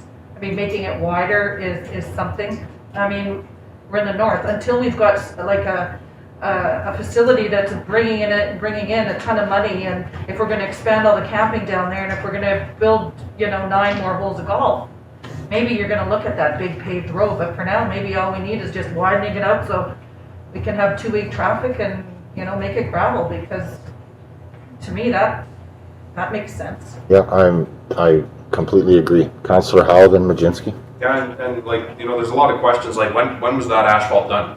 The way I understand it, that asphalt's over 25 years old. I don't know if there's any truth to that, but I heard that asphalt's 25 years old. Without a base, without an engineer, without anything. We get 25 years out of it. What was the cost when we put it in? Right? Did we pay $3 million when we put that in last time? I'd be interested in have those costs before we move anywhere on this thing. I use the golf course all the time. I love it. I'd love to go down there in my car and not beat my car up on the gravel and that, but I'm not going to. Like to me, it's something that we've got all that crushed up asphalt. We've got a machine in this district of Tumbler Ridge that repairs asphalt that we paid a lot of money for to have that machine. Let's put some money into just maintaining the road. Put some crush down either side of the road and use the machine to fix up the potholes that are down there. Be done with it for a while. Like $4 million to pave that down there is like Councillor Kirby says, we're not making any money at the golf course. And for those people that do not support the golf course in Tumbler Ridge, there are those out there that don't. When you say we're going to tack $4 million on because we want to have that road paved, that's bad that's bad politics, man. Like, I don't think we should be doing it at all. I think we should maintain what we have, upgrade it, get some more information. So I don't necessarily agree with your motion, because I don't think that that's the right way for council or for staff to go ahead with it. I think they need a lot more information before we just come in and say what's going to cost to pay. Right? I understand we ask staff what's going to cost to pay. They come in, they give us a number, great. Now we know how ridiculous the number is. Let's look at different options, right? So to me, I don't know that we need to do a road base and all that design that you're talking about doing. I don't really need to know we need to do that at all. If it costs us $300,000 to put the asphalt down there last time, if that's what it costs us to do it again, then we know what, just throw it on top of the asphalt you got there. You get 21 or 25 years out of it. It's a hell of a lot better than spending all this money and engineering and all these costs for something I don't think that we need. Yeah. It wasn't done before. It wasn't even in the right friggin' laneway. Like, it was off to the side, right? So I'm not wait on it. familiar with what kind of pavement was applied there. I don't really see any pavement, to be honest with you, but Ms. Thompson, could you clarify, please? Thank you, Member Transfer Council. I will have Mr. Beal respond to what kind of service we have to the golf course. Thank you, Ms. Thompson, Mayor and Council. So yeah, so that road was built by the Quintet workers when they built the golf course, by CAT. Basically, they plowed it, some gravel on it. It was never asphalted fully, it was chip sealed. So the first base they ever did was a chip seal. Then they tried to patch that chip seal with asphalt. So the problem, the two don't bond, for one. And number two is that it's hard to maintain chip seal and treat it as an asphalt. So we go in, we pothole patch it. What happens, that asphalt pothole patch will pop, and we've actually had a claim against the district in regards to a piece of asphalt that popped and did some damage to the vehicle. So now you see that we've taken out those bad areas, and we did use some of the millings, which actually worked out not too bad. It had actually less maintenance, to be honest with you. But that's the state of the road. The state of the road is a hodgepodge of chip seal and asphalt and gravel, and once again, no drainage. So, the reason that council trusts staff to bring them reports is to, number one, ensure that you're getting quality work for what you need, and a quality design. Like I said, that trail was built by a CAT from Quintet workers back in the day, so it was never properly designed. There was never no proper drainage, courses engineered out.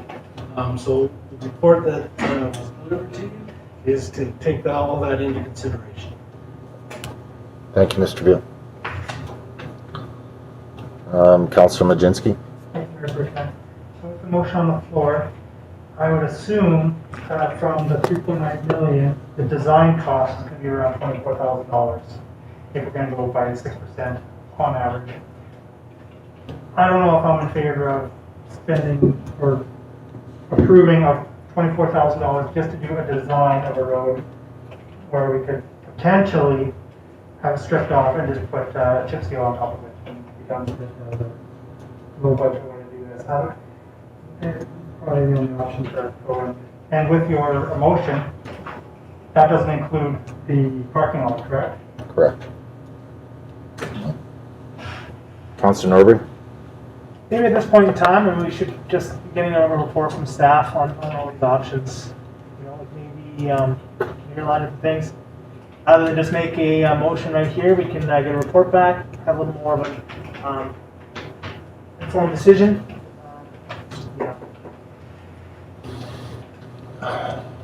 I see what you're saying. I'm just kind of curious on what information we can expect.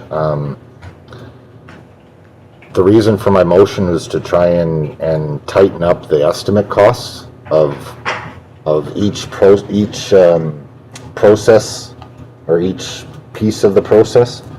The first piece is building a base, and then the final piece is pavement. Obviously pavement is up for debate as well if we need it or not, but yeah, I think the reason for the motion was to continue exploring this option, but to try and narrow down the estimates. So I'm not really sure, what extra information we're going to be requesting without moving forward with this motion. Councillor Kirkauka. I just have the motion read back again before I ask my question. Sorry, it's, Yep, thank you. Ms. Thompson? Thank you, Member Trent, through council. So the motion reads, continue the process of design and initial cost of building a road base for Golf Course Road. Counselor? so my only question, or my only concern, is we haven't attached any monetary amount that staff can go forward because they're asking for 3.9 million. We haven't put anything there. I mean, to me, we have more budget meetings. To me, we should just turn this down at this point, ask staff for more clarity information and options to come out. Whether that's the base with gravel, base like Mr. Vila, or sorry, Ms. Thompson, whether it's chip sealed or the staff had mentioned another option. I think maybe that should just come back in our budget process. Instead of continue on with this, come up with that. We didn't put any, how much money they're not spending, we get reports done. I mean, they're asking for 3.9. Again, I won't support 3.9. No. But maybe we should just set it back and ask them, clear direction, come back with a couple more options and some of the stuff that staff talked about. I mean, like Councilor already said, you got to trust. Listening to Mr. Beal, I know we're planning on this, but listening to Mr. Beal, like you said, you get the proper report and whether it's a base or whatever, let him come back in the same budget process we're dealing with. The number could change, he understands, he's hearing, we're probably not going with asphalt, but if you don't want to go with asphalt, it's $190,000 to do the road, the right specs, to this, to that, whatever, that's his job. If you want to do asphalt for another $150,000, we can pay it. There you go, take it, folks. Well, I guess my concern is in the report coming back that we're going to get Class D estimates again. So, Ms. Thompson, I'm just wondering what your thoughts are on this, please. Thank you, Member Trent, through council. So I feel with the costs that we have, we will be able to split out the base, the pavement, the parking lot, and pavement in the parking lot. I think that's already split in there, so that if we'll be able to tell you that 1 million of this was for the parking lot, right? And we will be able to pull that out because we should be able to see in what we have. We can look at the Class D costs without it costing a lot more with our consultant and see what they can do to provide some assurance that a Class D is not necessarily a plus or minus 50. They might say, well, no, we're comfortable in saying that's a Class B, which is plus or minus 20. So we can confirm that with their consultant. Okay, yeah, I definitely think a breakdown would be beneficial, and I'm definitely okay with voting this motion down to get more information, and we can certainly move this to the next budget meeting for more clarification and discussion. Any other comments or questions in regards to the motion? All in favor? Opposed? Defeated. Thank you. So motion to move Golf Course Road replacement to next budget meeting. Seconder, Councillor Kirkowka. Any other comments, discussion? All in favor? Opposed? Carried. Thank you. Any other comments or questions in regards to Schedule E? Councillor Howe? Fleet equipment replacement 2007 utility foreman vehicle. What's the utility foreman vehicle? Ms. Thompson? Thank you, Member Trent, through council. That's pickup number 26 that was in the fleet replacement that was to be replaced, or 25 that was to be replaced in 2019. No, sorry, 2020 that was pushed off to 21. And I'll have Mr. Beal explain more about that vehicle. Okay, Ms. Thompson, Mayor Council, the utility foreman's vehicle is the number 25 white Toyota truck.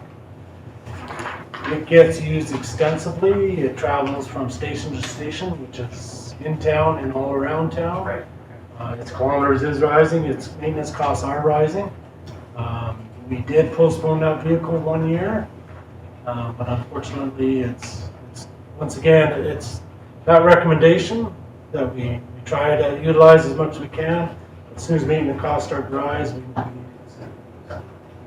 Follow up, Council? Yeah, no, and I'm great. I just wanted to know which one it was there. I wanted to make sure it wasn't that boxy unit that you guys drive around in, that whatever that monstrosity is. Replace golf course equipment. You've got in here a sod cutter. What is the sod cutter used for? Ms. Thompson? Thank you, Member Trent, through Council Beal. Thank you, Ms. Thompson, Mayor Council. Sod cutter is just exactly what it says, sod cutter. So I'm not sure if you've ever bought lawn or sod for your lawn and it comes in rolls. Okay. That's what this machine does. There is a need to do some work around the golf course. But we also have other areas within public works, in our green areas, where we do either excavations or, especially on private property, where it would save us a lot of money by cutting that sod, saving it, and putting it back after the job. So the consideration was. Okay, thank you. Councilor Norbury, did you have a question?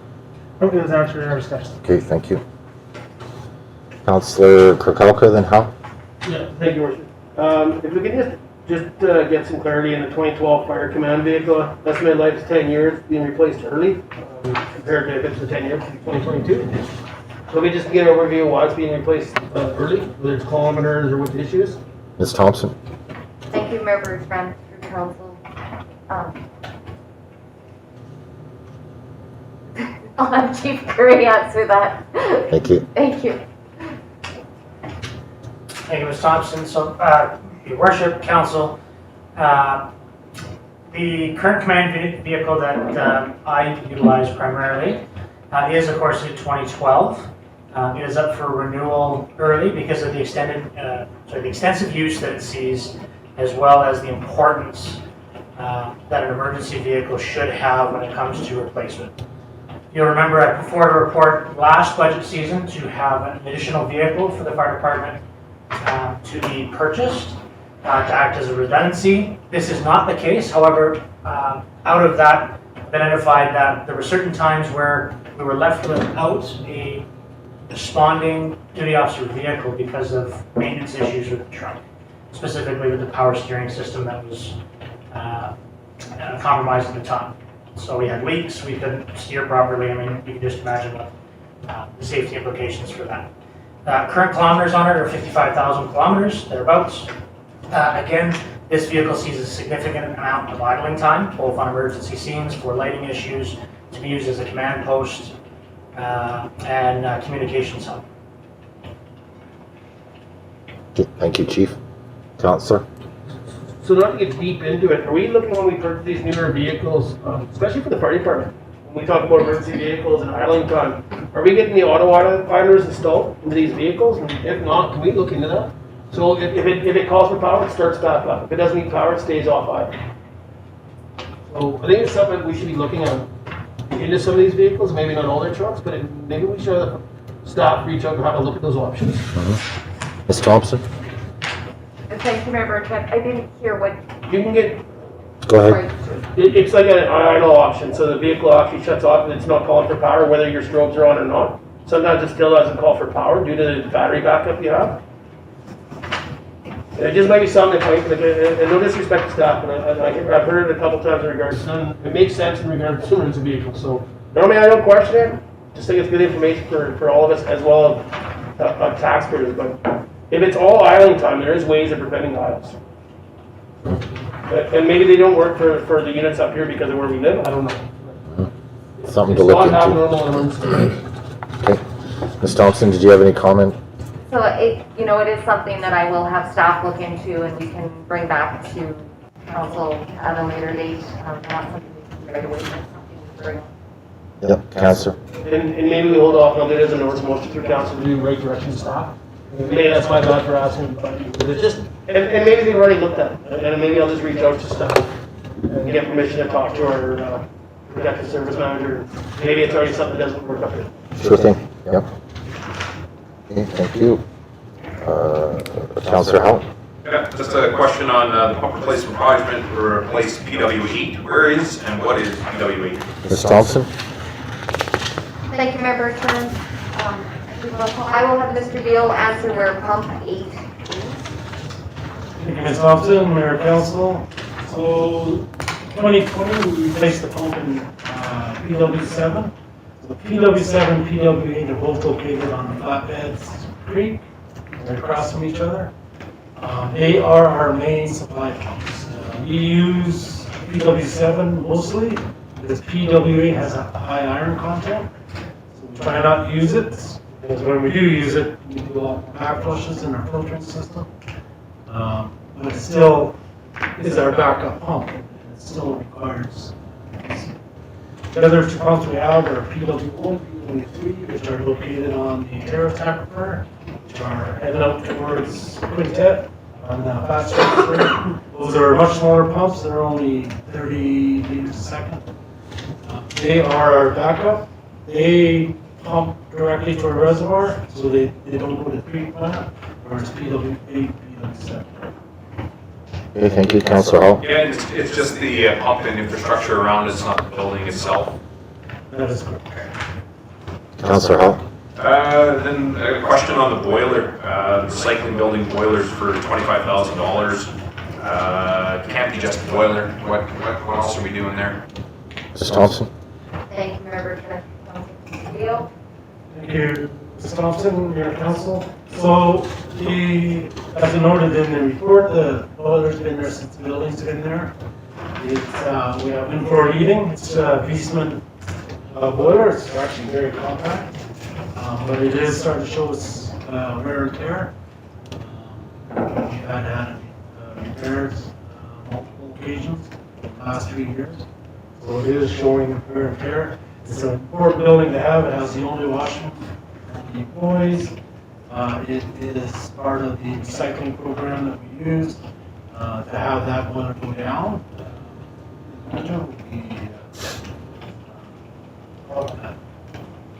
But as far as the project goes, Mr. Beal, is $25,000 just for the boiler and the installation? Okay. Just the boiler replacement. Okay. Follow up, Councillor? Yeah, just again, that just seems high to me, but I guess we gotta trust staff's ideas on that, but I don't know, I have 2 different boilers and I don't know how they get that expensive, but that's all I got there. Okay, Councillor Kirkpatrick. Yeah, thank you, Richard. And I know I've already talked to Ms. Thompson about it, but in regards to trail improvements and not arguing the cost, not arguing what the idea is from staff.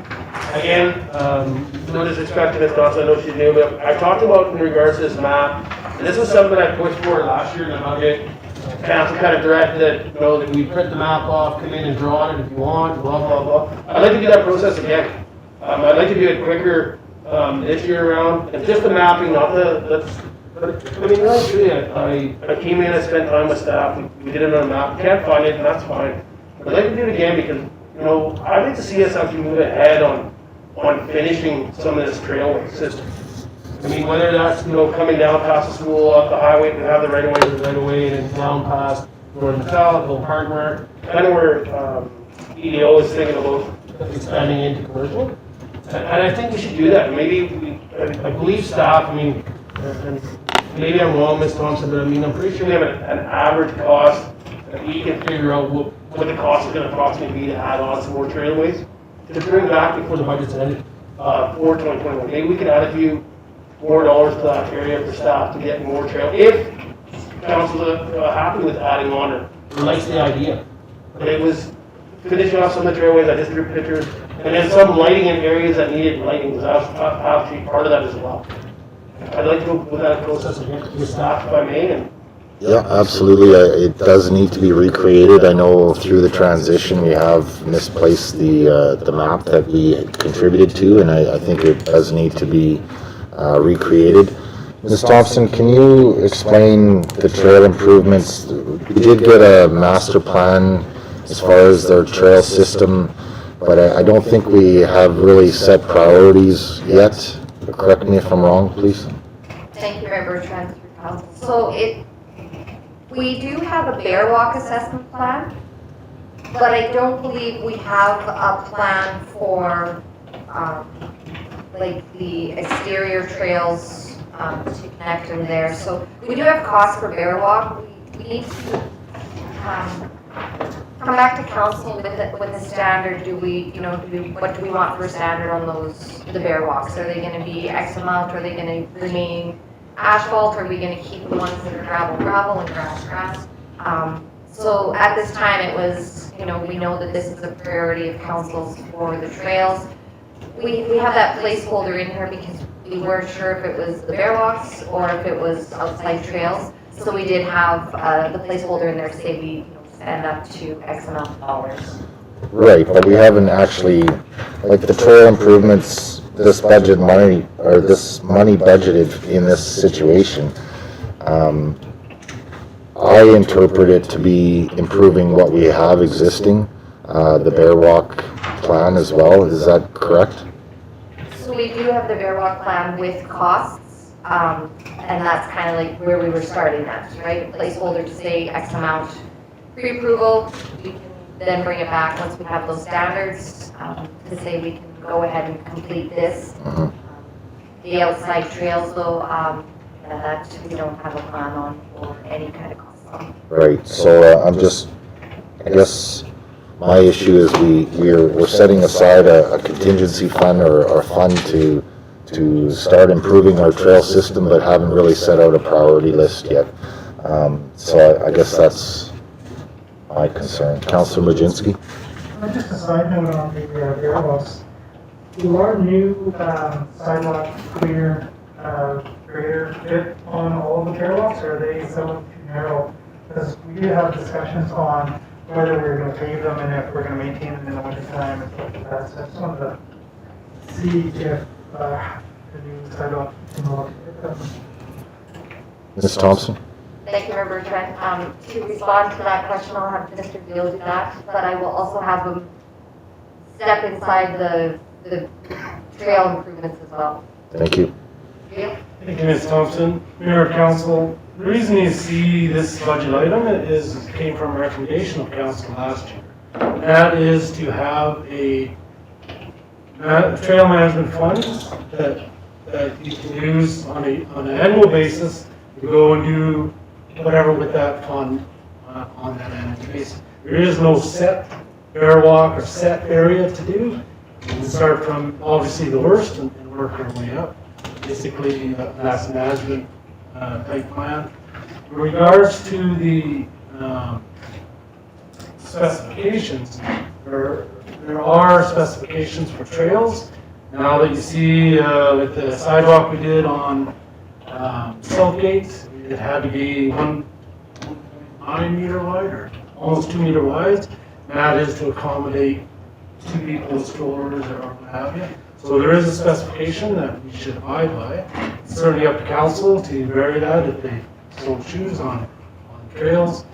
In regards to the machine was spec'd out to manage what we've been managing with the previous machine. So yes, it will clean the trails that we're doing. Councillor, follow-up? Well, it's a little bit separate. The reserve on the gas tax, is that going to be applied to or utilized for this? On top of the carryover of or the transfer of the reserve from 2020, I guess? Ms. Thompson? Thank you, Member Trent, for council. So we are looking at pulling 100,000 from transfer reserve, and that is from the gas tax fund. So it's, when you look at the later schedules, that 100,000 is from the gas tax reserve that we currently have. Okay, thank you. Councillor Norbert? Quick one, Councillor Kalka's comment about the outside trail, I don't want us to lose that. I think it's an important thing. I assume that was in the trail improvements. It is a little bit ambiguous. I would like us to make sure that we keep that on there. Yeah, and I'm just wondering how to do that, to be honest with you right now. I think really your vision, Councillor Kirkalka, is for new infrastructure. Correct me if I'm wrong, Councillor? Yeah, it's new infrastructure, and I don't think it's my vision. I think it's visions from the previous council that started these walking paths. And we did add a piece on Monkton. A couple years ago, we added an extension that goes up to where the sub-common units are. And there was never a map. I mean, there was always talk from previous council that they had. I think it was just their ideas, or they had ideas in their own head. And that's why we pulled a map up. We were supposed to draw on it. I came in and worked with the previous CAO. And then kind of picked points where some lighting would be a good option just because of the darkness. I just think we should do that option again. And maybe we don't want to do any more continuation of the trails. But when you're out on the weekend and you talk to people, it'd be great if you could walk past the Home Hardware and the Northern Metallic and all the way around to the highway, down the highway and back up on the mountain.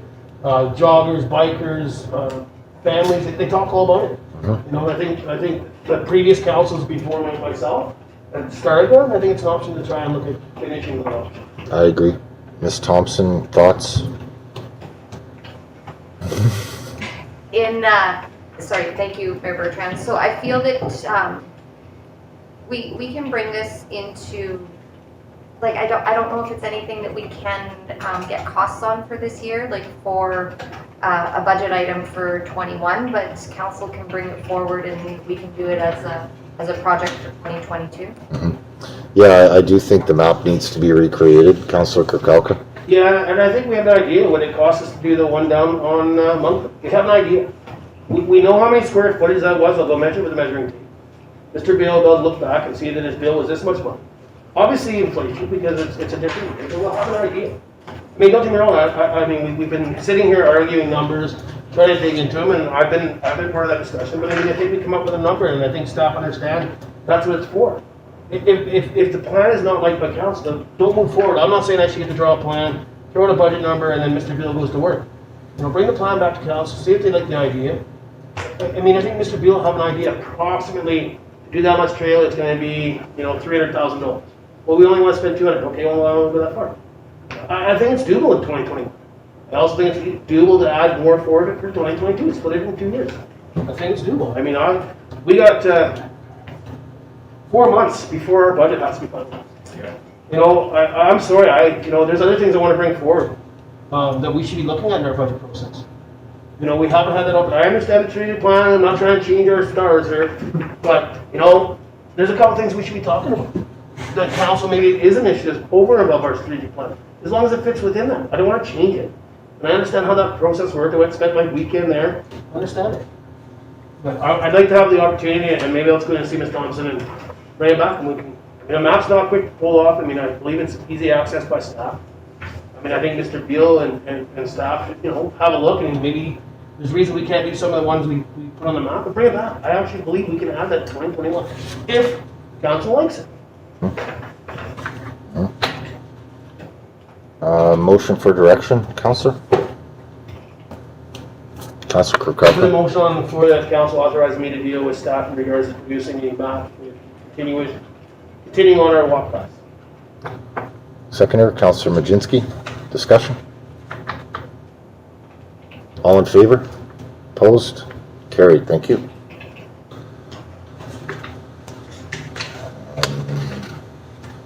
Comments, concerns, Schedule E?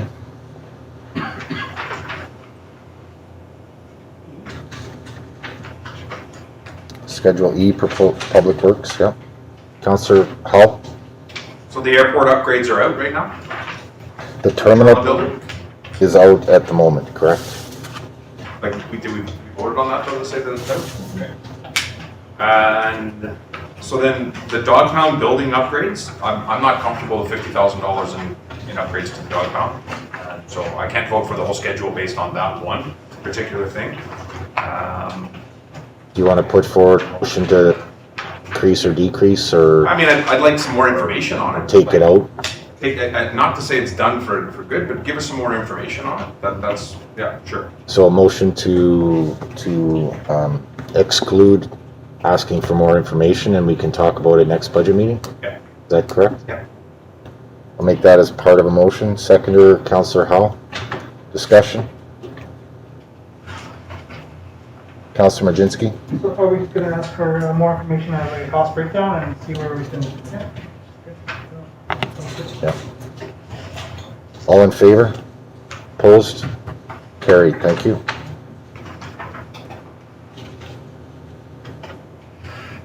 Any other questions, comments, Councillor Howell? So the golf course road replacement, just for clarity, is also been voted out? Has it been voted out, or just we passed another motion to? Ms. Thompson, can you clarify? I think we need another motion there. Is that correct? Correct. Okay, so I'll make the motion that we exclude the golf course road replacement from Schedule E. Seconder, Councillor Lehman. Discussion? All in favor? Opposed? Carried. Thank you. So council, please correct me if I'm wrong, the golf course road replacement, are we pushing this off till next budget meeting for more information, or are we scrapping this completely? Councillor Kirkowka. Should we just ask staff if any direction was given? I know you put a motion on the floor, it was voted down because it didn't make sense. Then I thought we discussed in regards to getting options from staff. And I still know because made in the motion. That's correct. Ms. Thompson? Sorry, just looking for clarification there. Correct motion we have is to move to next budget meeting. Okay, thank you very much.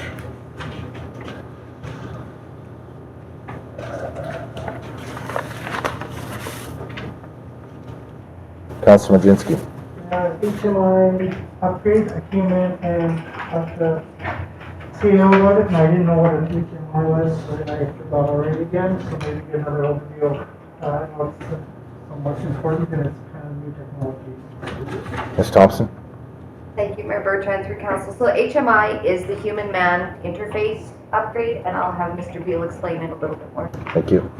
Thank you, Ms. Thompson, Mayor Council, it's actually human-machine interface. Machine, sorry. Oh, yeah, human-man.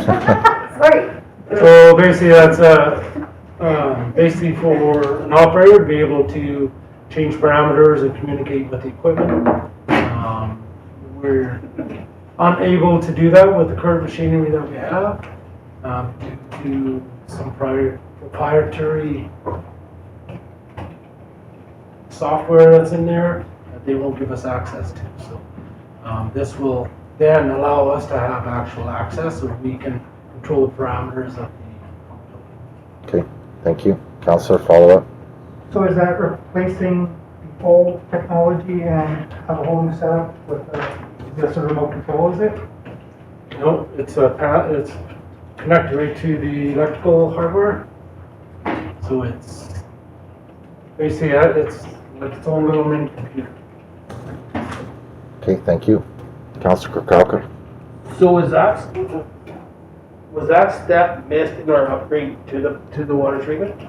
When we moved over to the new system that we just installed? Ms. Thompson? Thank you, Mayor Bertrand. Mr. Beal? Thompson, Mayor Council. So it wasn't considered because the pump replacement is part of a strategic plan, part of the asset management replacement plan. The human machine interface, we were able to utilize it. We could work, use it, operate our pumps. We just can't change any parameters. So. Okay, thank you. Councillor Kirkowka? The council approved Schedule E public works, including solid waste and the water 2021 capital special projects as amended. Seconder, Councillor Kirby. Discussion? All in favor? Opposed? Carried. Thank you.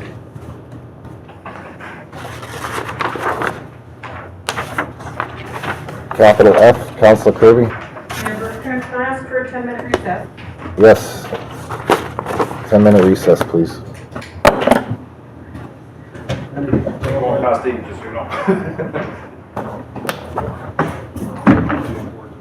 Wanted one sold to have. I was gonna say it's 7.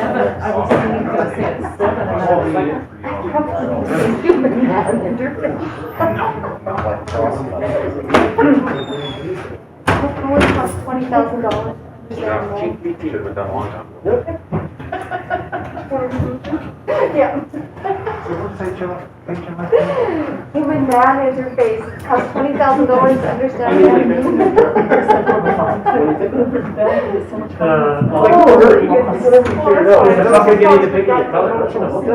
yeah, I might have to get some clarity on. Oh, yeah, for sure, yeah. No, I was asking if you had a shit show somewhere. Have you ever heard of that idle thing? Yeah, so Vancouver uses them. I think it doesn't work because of the north. So, no, you can use them in, so it's all green technology. We looked at it even with our area at the time, so it's a We're not necessarily anti-viral, but I don't have anything other than what's But it's in an the anti-viral. report. No, I haven't had a chance to look at it because I kind of Yeah, bit runs that on the down same and I go back and principle. solve it. You can do it on the bigger ones. Even a rescue truck, you know, just fill on every one of diesel, you can put something like that. Okay, yeah. Just because I'm like, How many guys did it? Just fine. Yeah, I'm trying to interpret the words, but I was sure what the We're words not are. probably do those motions. Yeah. So what I'm gonna do is, cause I was. Oh, no. It's not even. I'll go back later and figure it out. What I wanted to do was. It's up to me. I want part of the. Well, it's just I still get those. Sure, the next one. Yeah, I love all of them. Yeah, well, I don't have to see it. Yeah, I can't talk about something. Well, I don't You're know. not. because she Yeah, was you know, you're saying- right. When you go, you're done with draft fire, you're not even going I over. still have a rest day. So you can do it on, you can. So I don't know about that, because she was under the impression. City of Vancouver, all on example. That's what she, Because that's what. they always have to watch the commissions and all that stuff. I'm getting more and more. But that's what I want to bring forward. I'm gonna go and get a cheese. You have any? Yep. Yep, you want it? There's one piece. Two. Remember, we're live. No, just 10 minutes? 10 minutes. Oh, we're live. Just at least.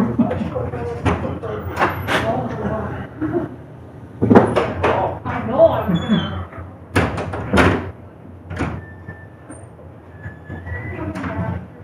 Huh?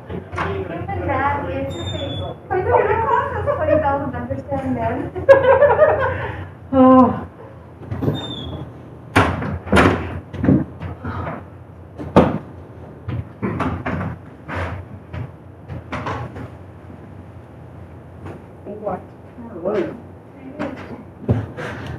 I didn't mean to imply, I didn't mean corruption. I still can't think of the phrase I want to use, but you know, I apologize if that's what you heard. I must have said it, but it's not what I was trying to get across. So Yeah. I apologize for. Yeah, I just wanted to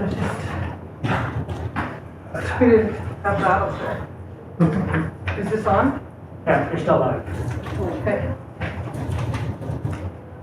How dare you have a counselor apologize? Okay.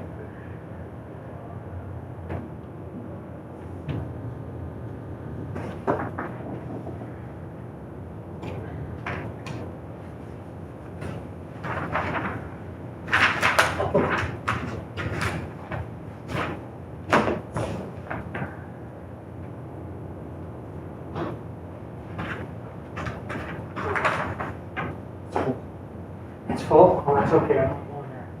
I just gotta walk around. That's why I beelined it real fast. Get there first.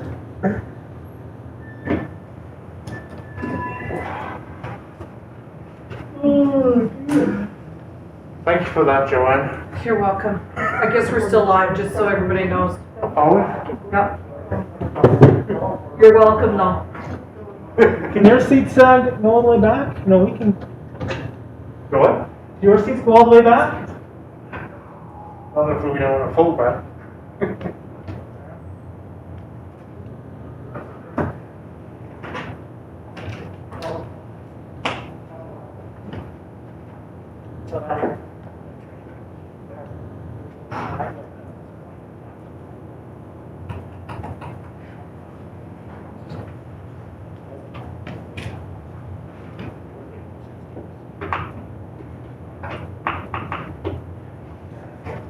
Wow. Sorry.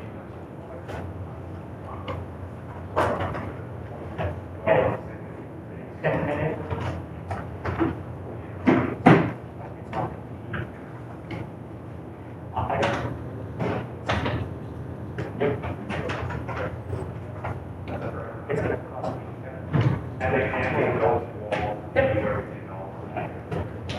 If we get down. I was gonna jump, but I better not. Yeah, well, actually, you know what, it's fun. Can't see right. Use it 3 or 4 times. Yeah.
Okay, let's get, oh, not quite yet.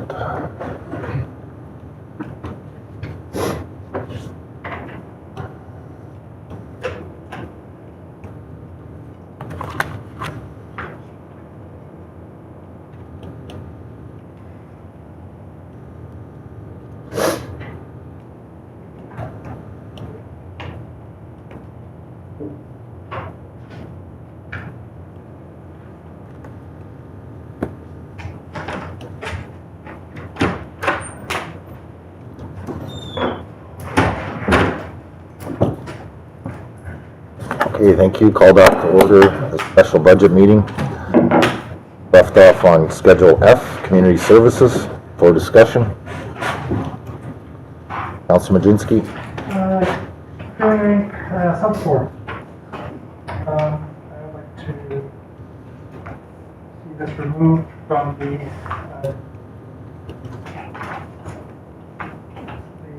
proposal here. Reason being is we have other places for other better facilities in the community, so better community center.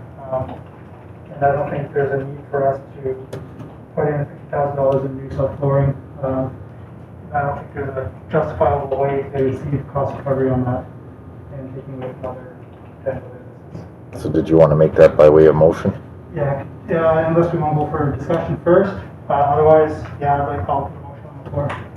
Please do. Okay, I'd like to remove the curling ring subfloor from the Schedule F community services. Budget. Yeah. Seconder, Councilor Kirkowka, discussion. Councilor Howe. Yeah, what exactly does this look like? Is it similar to the what we had in there before, which is plywood and sections? Ms. Thompson. Thank you, Member Bertrand, Council, Mr. Beal, can you watch that, please? Thank you, Ms. Thompson, Mayor Council. No, I believe this is a click style pad clipped together. I believe it's a lot lighter, a lot easier to install, a lot quicker to install. I don't have all the information on the system. I'm just going by the recommendation of the Community Services Facility Foreman. Follow up, Councilor? No? Okay. Councilor Kirby? Thank you, Mayor Bertrand. I'm for keeping this in the budget. I mean, with COVID right now, we're not having gatherings, but down the road, that's the only place that's large enough to hold grad, Christmas parties, etc. You know, because the other facilities we have only, they don't allow the numbers that are used for the curly rink. Okay, thank you. Councilor Kirkowka, then Majinski. Yeah, and I guess the only comment I'll make there is it's $50,000 per subfloor. I'd like to know what the cover cost is to remove ice and put ice back in. I believe that the curling rink was used for a Christmas party or a couple. And we used the old subfloor and everything else. By the time it was all done, really and truly, my understanding is the ice could have been removed and put back in for way less money. So that's my concern, is we don't have those costs in front of us to see what it takes to take the curling ice out, put it back in. I mean, you go to big rinks, they take ice out overnight and put it back in the next morning if they have to. So I have a concern spending $50,000 for a subfloor for a couple Christmas parties. Grad's in the summertime, the ice is already out for grad. We have a business in town that has a fairly large center. I believe it's 200 people capacity. I actually believe the capacity there is over 300. So I have a concern to do that. I'll support Councilor Majinski's motion. Thank you. Councilor Majinski. Yeah, and that's where I have concerns there too, is how many events we've had in the past there.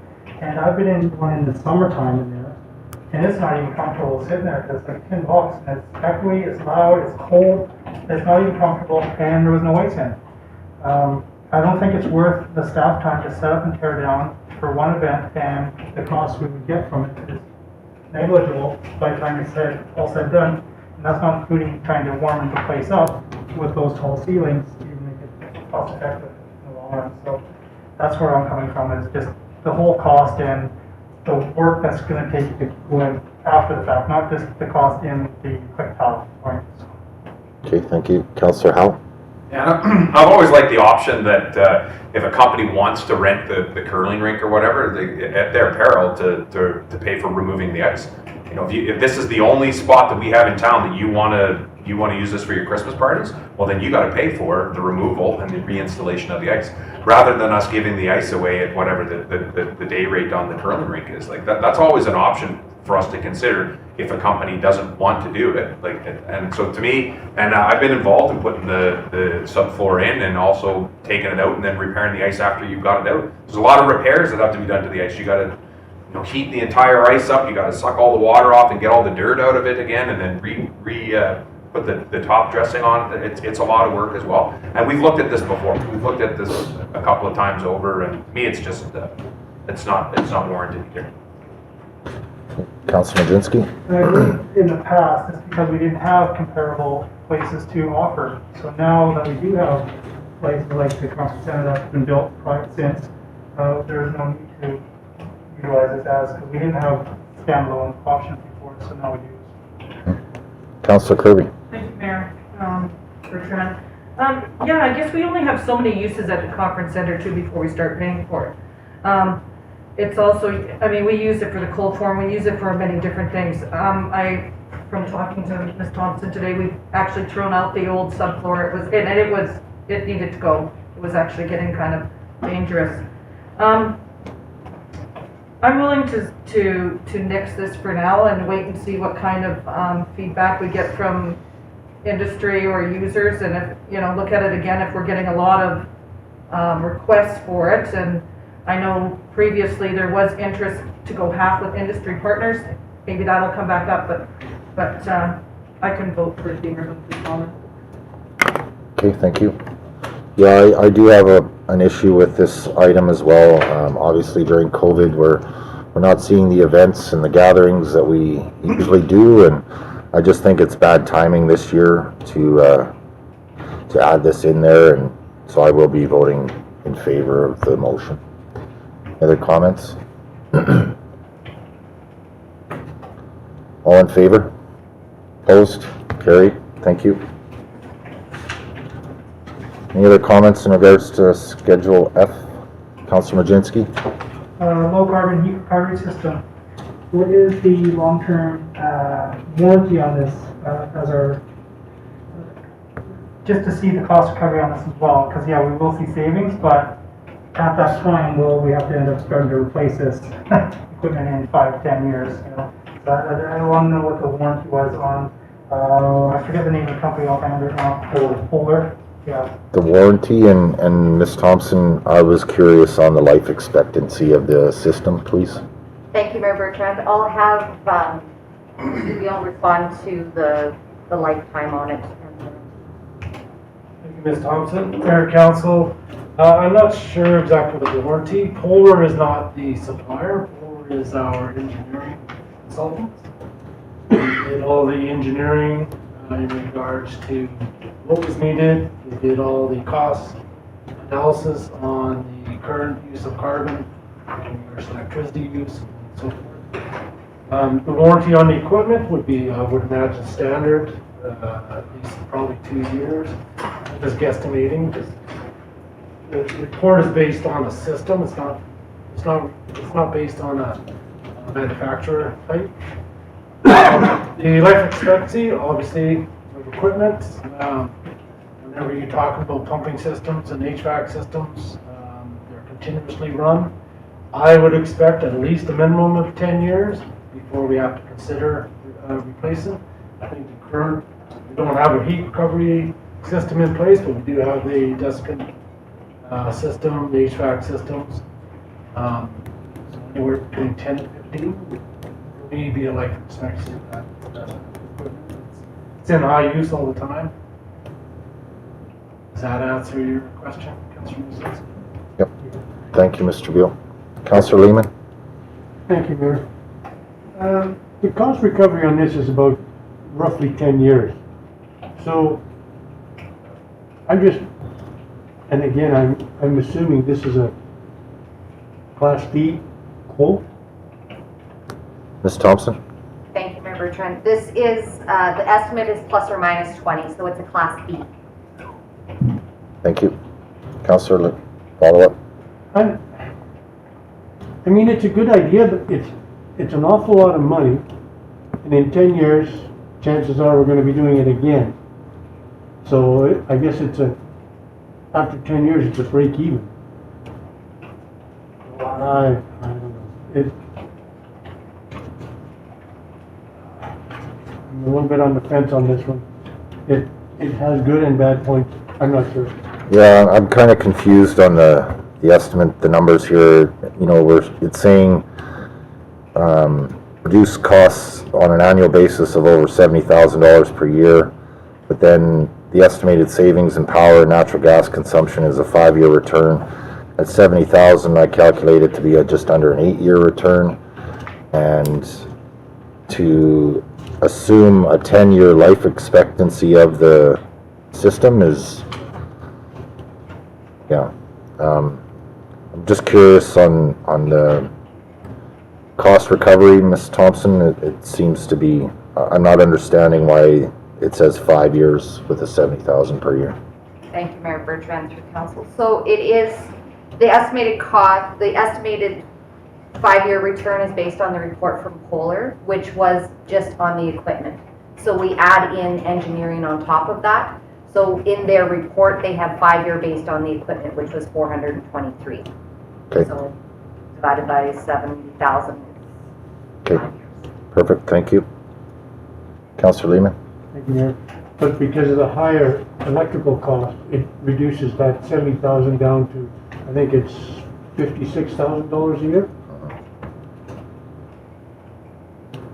You're wanting clarification? Well, it does extend, it makes the payback period a little longer than, instead of saving 70,000, you're now saving 56,000. That's over 10 years, that's quite a bit of money. That's where my concern is. Okay, thank you. Councillor Majinski? Would this be considered like a green initiative? Would we go like a grant through the province to reduce these costs and get some kickback from them because we are helping out the environment?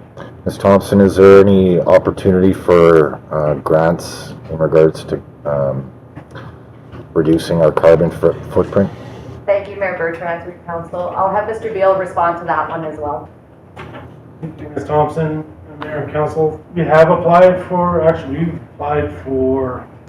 3 grants in regards to BC Hydro's carbon initiative. We do have a grant for the heat recovery system as well. We're not guaranteed, nor will we find out in a few months, I believe. The other projects that you'll see and discuss as well, we do have grants in. So we're trying to take advantage of the available grants as they're out there. You should be aware that we also, it's not just about the cost recovery we would do, but overall the cost recovery when we start paying for carbon. Which the government is going to be looking for money for that use. So we will be paying more if we don't start reducing our own carbon use as well. So just a consideration. Good point. Yep. Councillor Howe? Yeah, I was going to mention the exact same thing. My carbon bill on my last bill at home was just over 10% of my bill. And our buddy in Ottawa there is not going to make it any easier on us with our carbon capture that we got to be worried about. So to me, it looks like, based on the numbers I saw in here, it was a little bit better than 7-year recovery, taking some electrical, whatever. But if we had to replace this, we don't replace the entire system, right? Like, so that's something that we should also, kind of keep in our minds as well. You're not redoing $500,000 or to do this again, right? Like all the piping that has to go in, all the labor, all that stuff is done. To me, this is a great thing. I think this is one of the best things I've seen in the entire budget so far. It's actually something that's going to save us money. My concern is it going to be reflected in the budget going forward in the next years once it's in place? So previously, we did this with all of our maintenance on all of our equipment. Mr. Wall sold us on, we got to buy all this new equipment because it's going to lower our maintenance costs. And I came in and asked, why didn't our maintenance costs lower over the next few years? And there was a reason why, because we still spend lots of money on maintenance, but we were sold all the new equipment based on lower maintenance costs. Same thing on the LED lights in the entire rec center. The LED lights that we put on the streets, we were told that would reduce our costs for electricity. It was not reflected in the budget when we came in and looked at the budget again. So my concern is if we're going to do this and save $70,000, I sure as hell hope that it's recorded into the future, so we've reduced our costs on the rec center by $70,000 a year. Thank you. Other comments? Councillor Howe? Can I get that from staff that will be reflected in our budget going forward after this would be installed? Yes, Ms. Thompson. Thank you, Mayor Bertrand, through council. So I do understand what you're saying, and I'm currently having reports pulled to start looking at some of those numbers and seeing why or where they haven't decreased, or if they have, why we haven't moved out around those budget numbers. So Thank you. it's a consideration in operation. Thank you. Thank you, Ms. Thompson. Sorry, Councillor, for not getting that answer.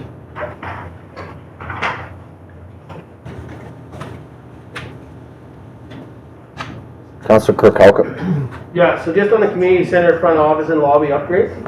I know we were over there and it was talked about kind of some of the concepts they were thinking about. And one of it was to make it more user friendly for people in wheelchairs or stuff like that. And I'm just want to confirm that's kind of what we're still looking for, because in the bathroom renovations, my understanding was supposed to be the same concept, but we have no lower sink for young children in their Or wheelchairs. or wheelchair missed in the bathroom. So I'm just hoping that doesn't get missed in the renovation if this goes forward in the budget. Ms. Thompson, can you clarify what kind of renovations we're looking for at the front entrance, please? Thank you, Mayor Bertrand, to council. I'll have Mr. Beal respond to that as well. Thank you. Thank you, Ms. Thompson, Mayor and Council. Yeah, so the office area upgrades would include a sort of term is lost. In regards to wheelchair access, it'll have a wheelchair access spot at the counter. In regards to washrooms, as you know, I took over this position prior to that was awarded when I came on board, so I wasn't aware of the requirements for a handicap sinks. It does have a handicap stall, but as far as sinks, I'm not aware of it. But the office area will have that access. Accessibility, yep. Councillor, follow up? So yeah, just on that, I just want to make sure back through to staff, Ms. Thompson, that not putting blame on anybody that took over after the fact. It was just something that was sold in regards to the bathroom renovation. So I just want to make sure there's no blame coming from this side and from my side. I just wanted to make sure that we haven't lost the concepts we were kind of talking about in regards to the front lobby or the front desk there and stuff, lobby rental is all. Absolutely. Councillor Howe?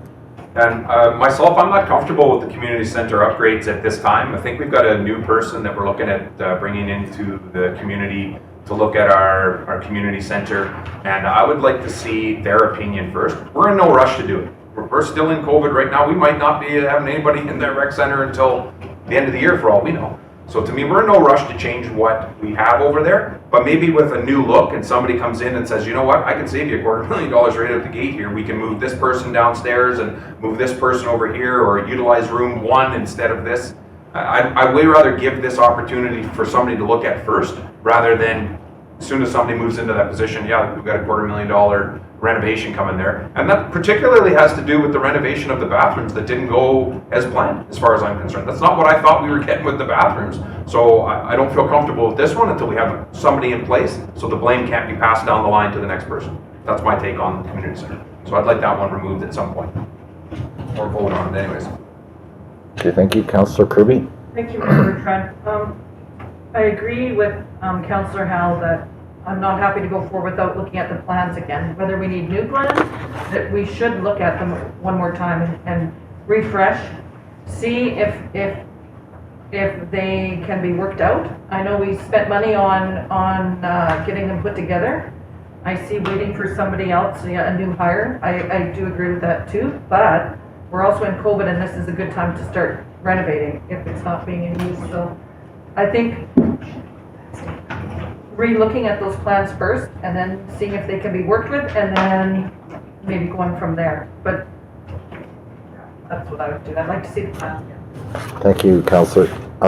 Just for clarification, Councillor Howe, Are you referencing the functional review of the community center that Ms. Thompson is currently undertaking with Mr. McIntosh, or are you talking about a new director in the position? Yeah, I'm of the understanding that we're hiring somebody at the rec center. Maybe I'm mistaken, but I thought I've heard that in rumblings, and so when a new person goes in there, I want to know, give them the opportunity to do what they're doing. Okay. Mr. Beal is the interim person in place right now, is he not?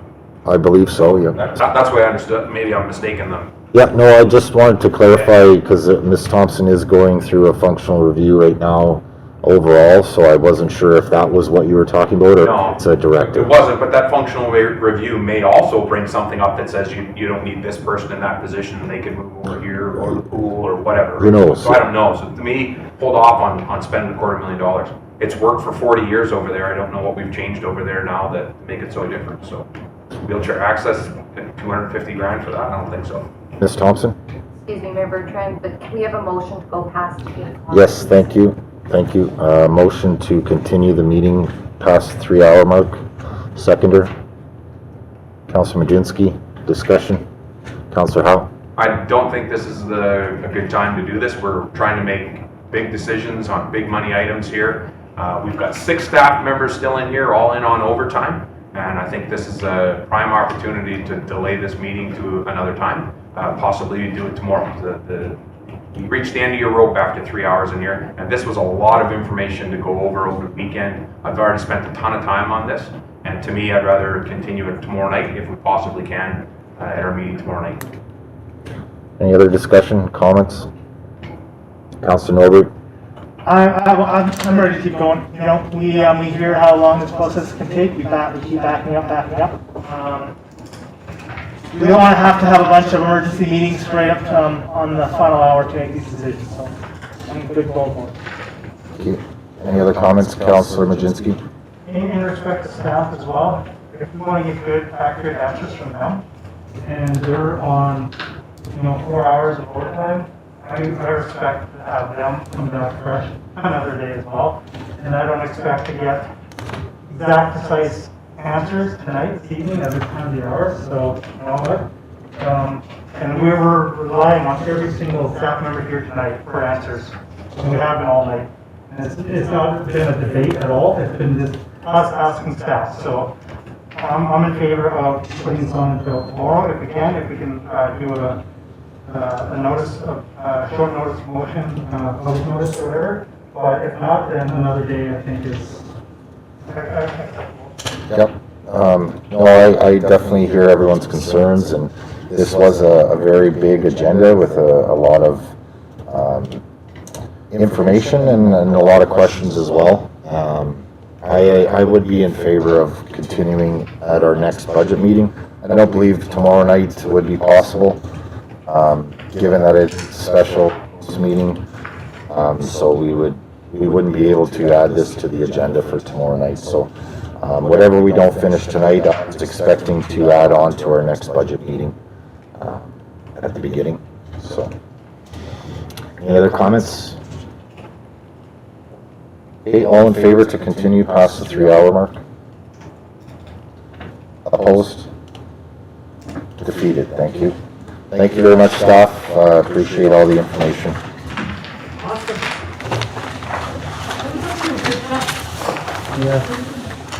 Do we need to motion to adjourn? Yes, motion to adjourn, Councilor Kropalka. Seconder, Councilor Lehman. All in favor? Opposed? Carried, thank you.